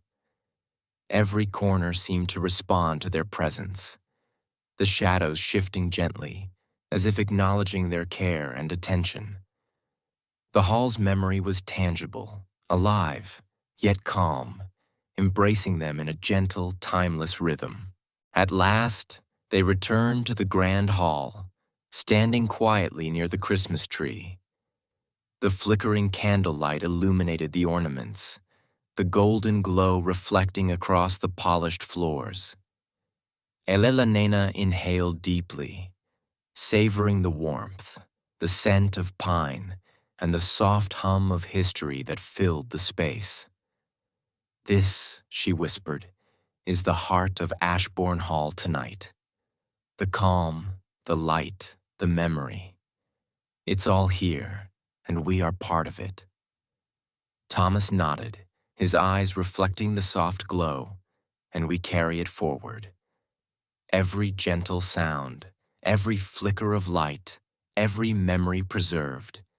It's ours now to honor. Outside, the snow continued its quiet descent, while inside the hall pulsed softly with warmth, presence, and the tender magic of the last Victorian Christmas. Drawn once again to the windows, Elellanena moved to the grand hall's northern side, where tall panes offered a sweeping view of the courtyard, bathed in silver moonlight. The snow glimmered like crushed diamonds, smooth and untouched, except for the delicate traces of nightbirds venturing briefly across the grounds. The trees, heavy with frost, swayed gently in the wind, their branches casting intricate lace-like shadows across the snow. Thomas stepped beside her, carrying a small candle whose warm glow contrasted beautifully with the cool blue of the moonlit snow. "It's almost magical," he murmured. "The hall looks like a painting tonight, frozen yet alive, serene yet full of quiet energy." Elellanena nodded, her eyes tracing the paths between hedges and statues that seemed suspended in the pale light. She could almost hear the faint echoes of carols sung long ago in the courtyard, the laughter of children playing in the snow, and the crunch of boots across icy paths. The moonlight softened every edge, every shadow, creating a world that was calm, still, and deeply enchanting. A gentle wind drifted through the slightly open window, carrying the crisp scent of snow and winter pine. Elellanena inhaled slowly, letting the cold, clean air fill her lungs and invigorate her senses. It mingled with the warmth of the hall behind her, the fire, the soft candle light, and the lingering aroma of spices from earlier preparations, creating a harmonious balance of warmth and chill, inside and out. Thomas leaned slightly closer, speaking in a soft tone. "Moments like this, they remind us why the hall has lasted. Its presence, its memories, and the care we give it, they all converge here in the stillness of night." Elellanena smiled, feeling the gentle pull of history in every detail. The delicate frost patterns on the window panes, the shimmer of snow on the courtyard statues, and the subtle sway of trees in the silver light. The last Victorian Christmas was alive not only in the decorations and music, but in the very air around them, in the hush of falling snow, and in the serene beauty of moonlit memories preserved for generations. For a long moment they stood in quiet companionship, watching the hall breathe, feeling its heartbeat echo through both past and present, and savoring the slow, gentle magic of a winter night that would linger in memory forever. Elellanena felt drawn once more to the hidden music room, a sanctuary of melodies waiting quietly in the shadows.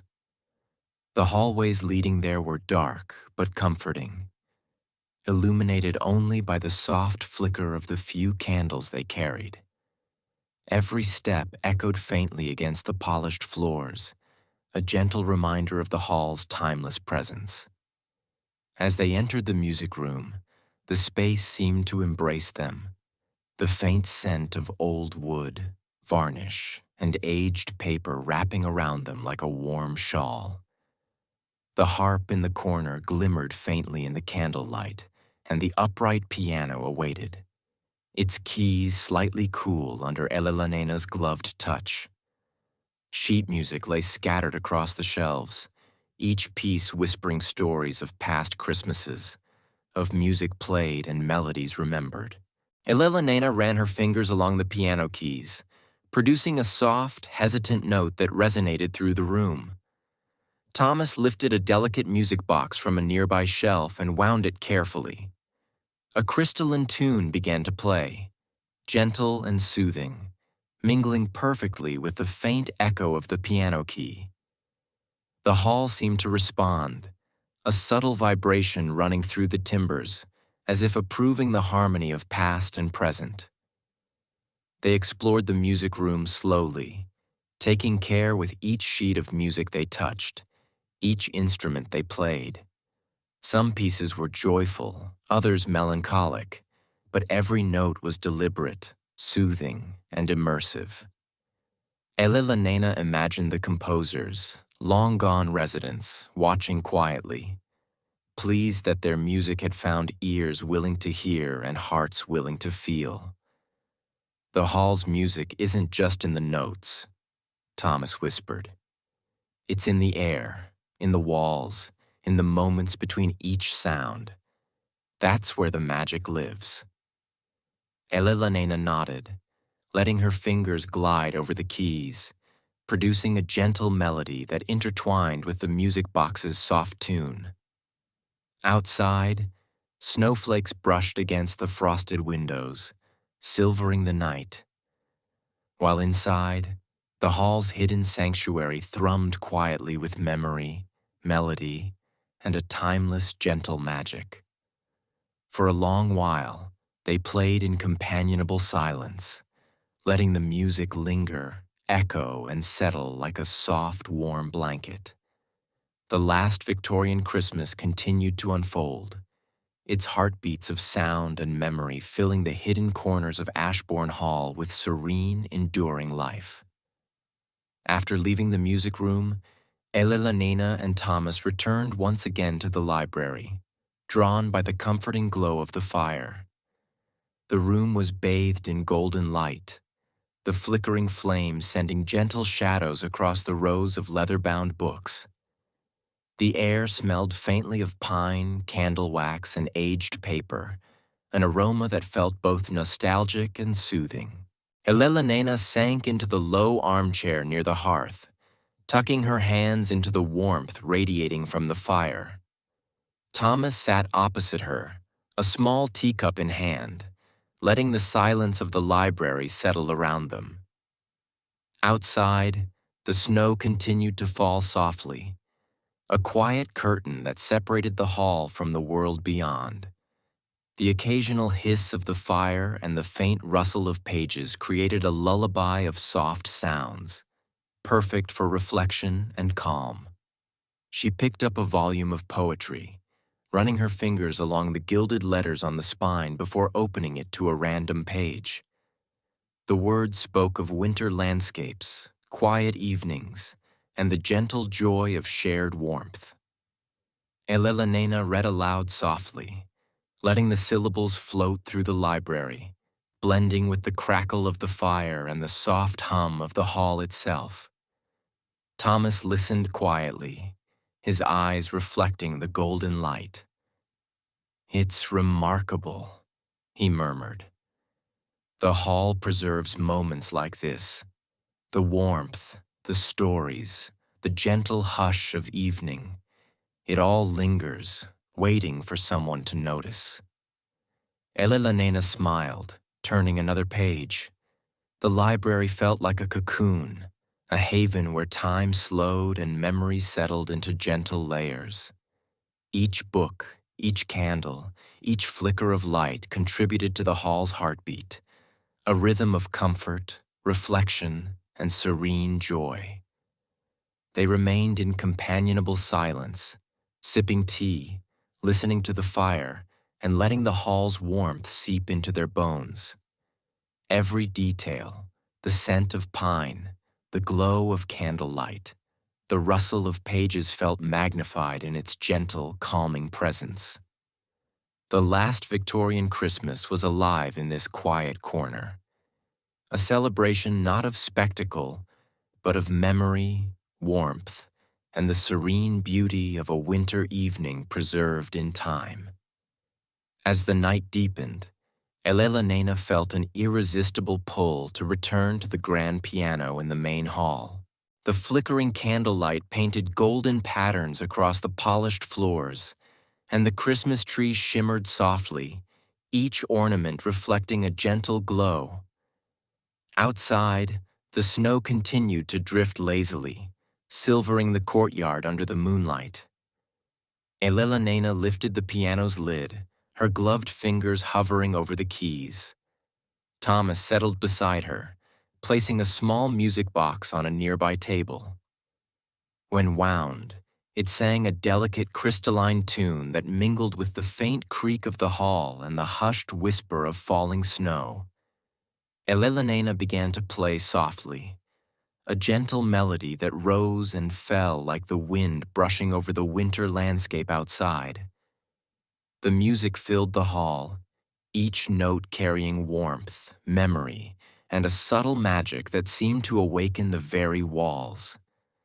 Elellanena imagined the hall itself breathing in time with the song, the timbers humming, the shadows dancing lightly, and the faint echo of past celebrations blending seamlessly with the present. Thomas watched quietly, occasionally tapping a rhythm on the table, his eyes reflecting the candlelight. "The hall listens," he whispered.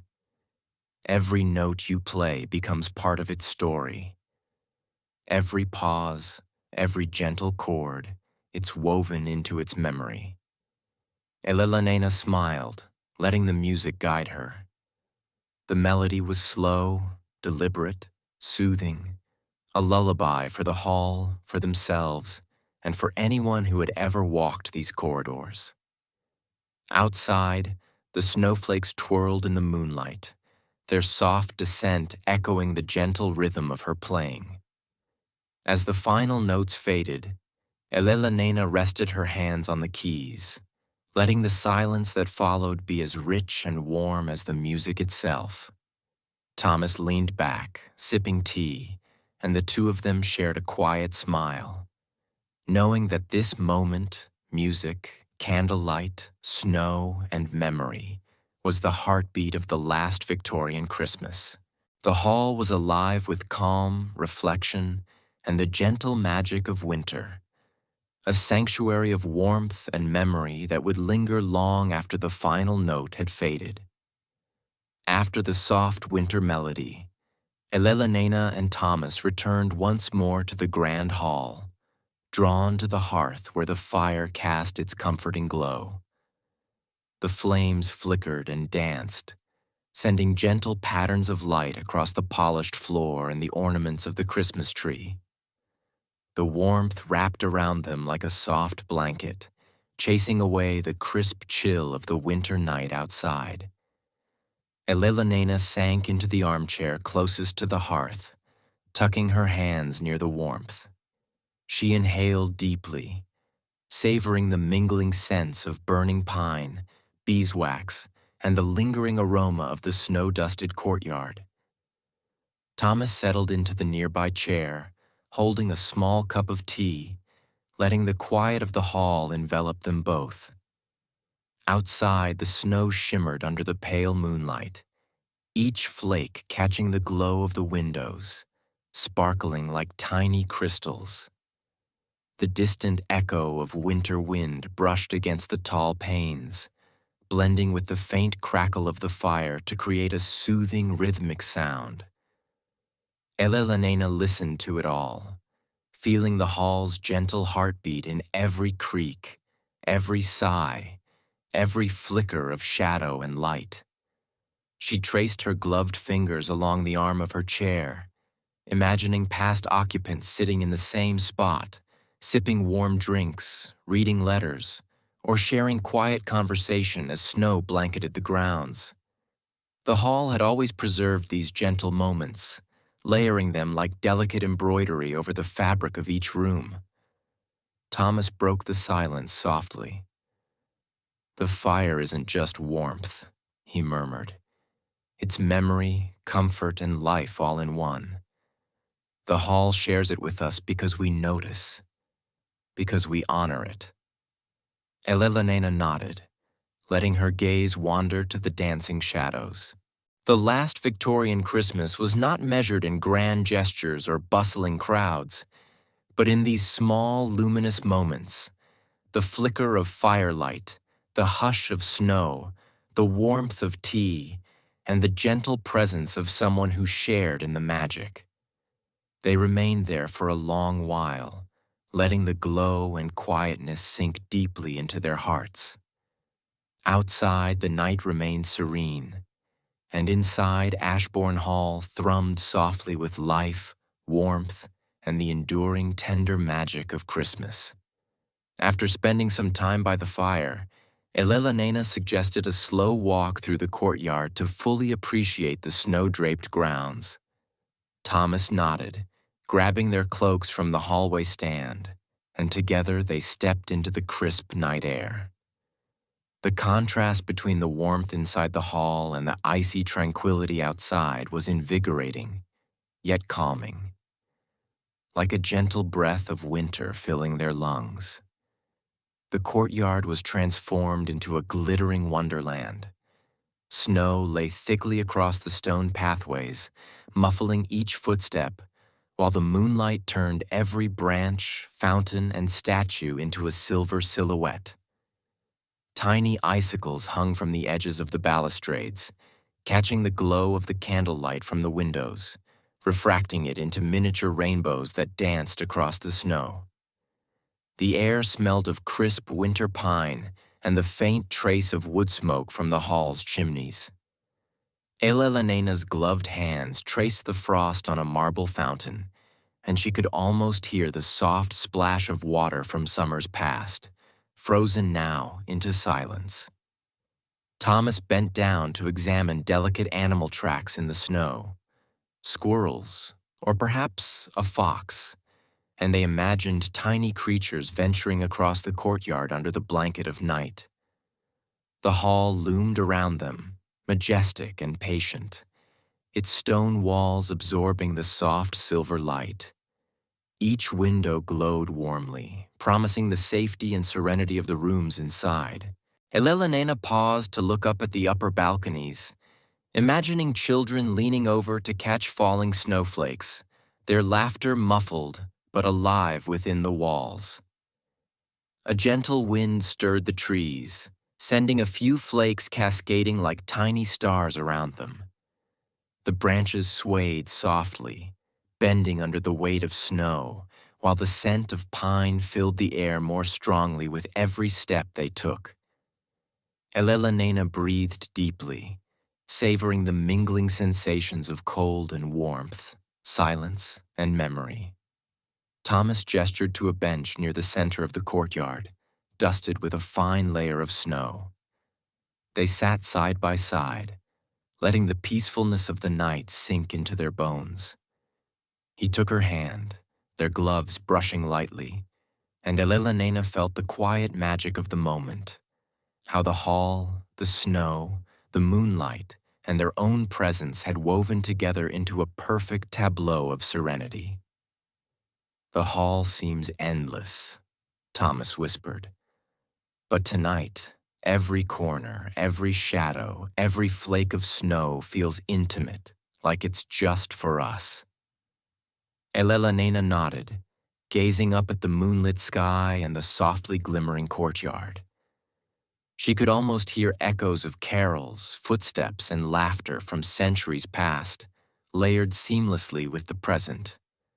The snow under their boots, the crisp air, and the soft hush of winter created a gentle lullaby, carrying the heartbeat of Ashborne Hall into the night. They remained there, silent and reflective, allowing the courtyard's soft magic to fill them completely. The hall, dressed in snow and silver moonlight, seemed to watch over them with a quiet, enduring presence.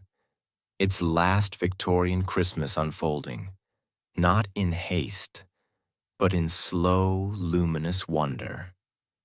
After their peaceful walk in the courtyard, Elellanena and Thomas ascended the grand staircase to the upper chambers, where the hall's private rooms rested in quiet dignity. The stairs creaked softly under their feet, each sound a gentle reminder of the hall's age, its history settling around them like a comforting cloak. Candle sconces lined the corridor, their flames flickering in subtle rhythms, casting moving shadows along the walls adorned with faded tapestries and portraits of long-gone ancestors. The air grew cooler here, tinged with the faint scent of lavender from dried sachets tucked into drawers long ago. Elellanena ran her fingers along the polished banister, feeling the subtle grooves left by countless hands over decades. Each step felt deliberate, a slow rhythm allowing them to notice the delicate details, the carved frames, the soft sheen of polished floors, the quiet hum of the hall itself, alive yet serene. They entered one of the guest chambers, a modest yet elegantly furnished room with a four-poster bed draped in faded velvet curtains. A small writing desk sat beneath the window, the moonlight filtering in softly, illuminating quills, inkwells, and scattered parchment that seemed frozen in time. Elellanena breathed in the scent of aged paper and wood polish, feeling the room's calm and the memories it held. Thomas approached the window, brushing lightly against the frosted pane. "From up here," he murmured, "the hall feels even more alive. Every room, every corridor, every echo, it's all part of a living rhythm." Elellanena wandered to the bed, running her hands over the thick blankets, imagining the quiet slumber of families long past. The hall's winter magic seemed most palpable here, in the gentle hush, the faint creak of floorboards in other chambers, and the soft whisper of wind against the windows. It was as if the house itself had paused, allowing them to move slowly, breathe deeply, and absorb every moment. She opened a small chest at the foot of the bed and discovered delicate ornaments, remnants of Christmases past, a tiny porcelain angel, a brass bell, and ribbons of deep crimson. Elellanena held each piece carefully, feeling the weight of memory and the warmth of tradition preserved through time. Thomas joined her, settling into a nearby chair.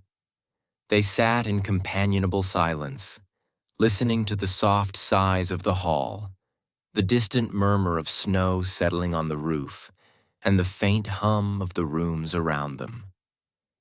The last Victorian Christmas was present not only in the music, the tree, or the firelight, but in these quiet chambers where time slowed and the gentle heartbeat of Ashborne Hall became a soft, unbroken lullaby. Elellanena and Thomas lingered in the upper corridor, the hush of midnight enveloping them like a soft, comforting blanket. The moonlight filtered through the tall windows, painting delicate silver patterns across the polished wooden floors. Shadows of the portraits and tapestries stretched long and fluid, shifting gently with the flicker of candlelight from the sconces along the hallway. The hall seemed to breathe with them, every creak and sigh of the timber resonating like a soft, measured heartbeat. They paused at a landing overlooking the grand hall below. From this height, the tree glowed softly, its ornaments shimmering like captured starlight.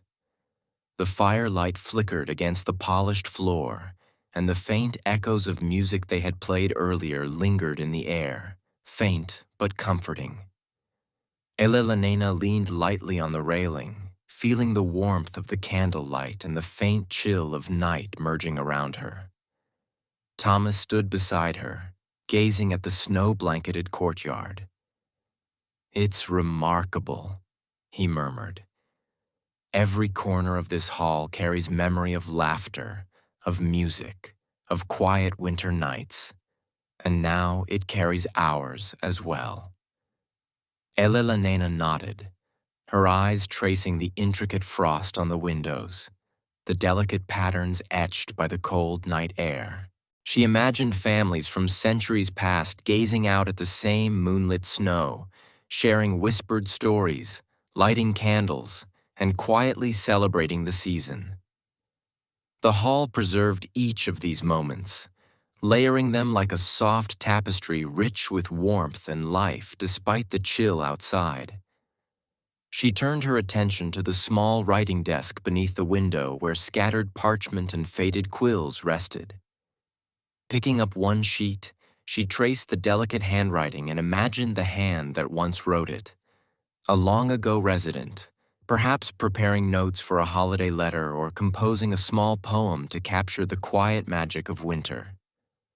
Elellanena felt a deep connection to these past lives, a sense of continuity and presence that was both humbling and comforting. Thomas placed a hand lightly on the railing. "This is why the hall feels alive tonight," he said softly. "It isn't just the decorations, the tree, or the snow. It's the memory, the presence, and the care we bring. That's what gives it life." They lingered there for a long while, letting the hall's quiet magic surround them.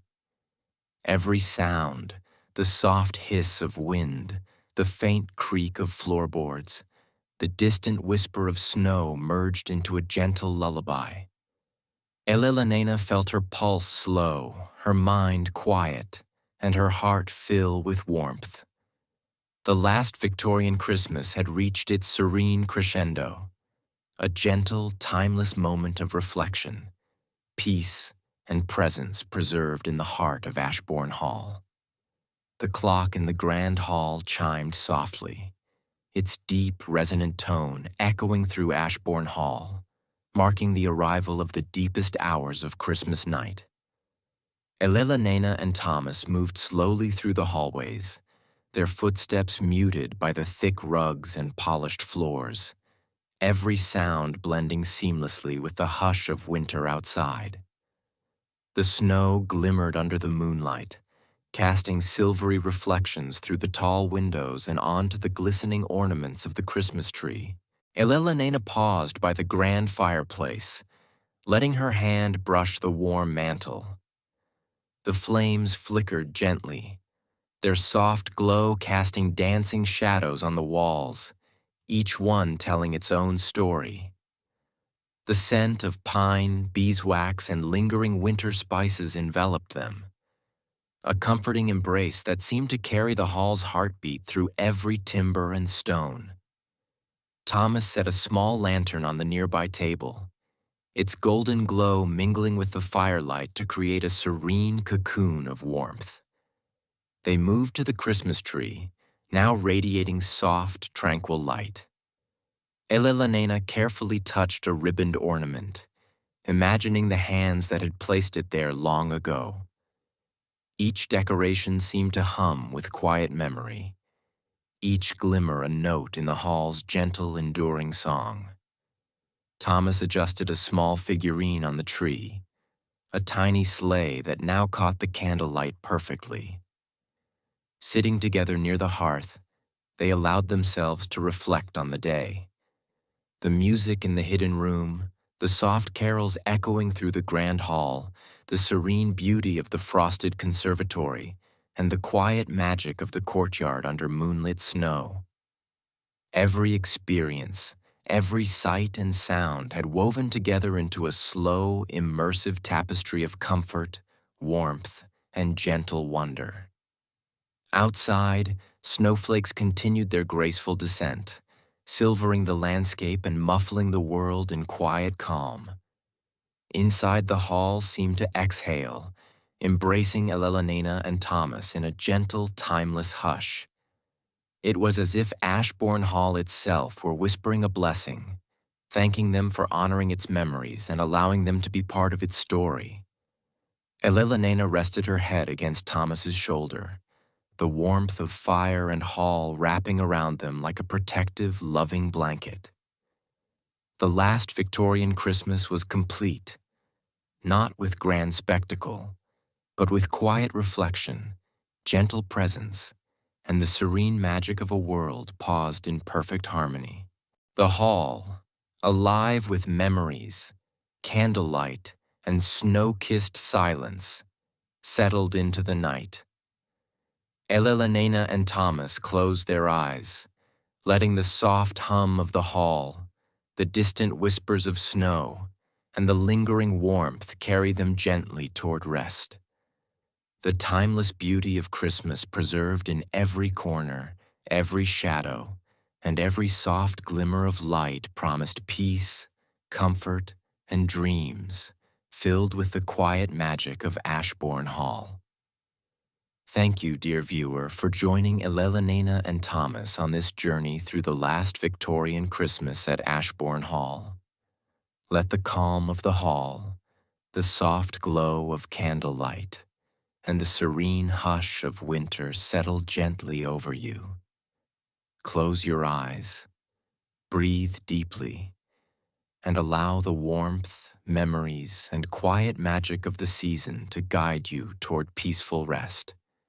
Wherever you are watching from, be it the US, Europe, or beyond, may this story carry a gentle lullaby across the miles. Let your heart linger in the soft embrace of snow, firelight, and the serene presence of timeless moments. Sleep now gently and dream of candlelit halls, soft carols, and the tranquil magic of a winter night.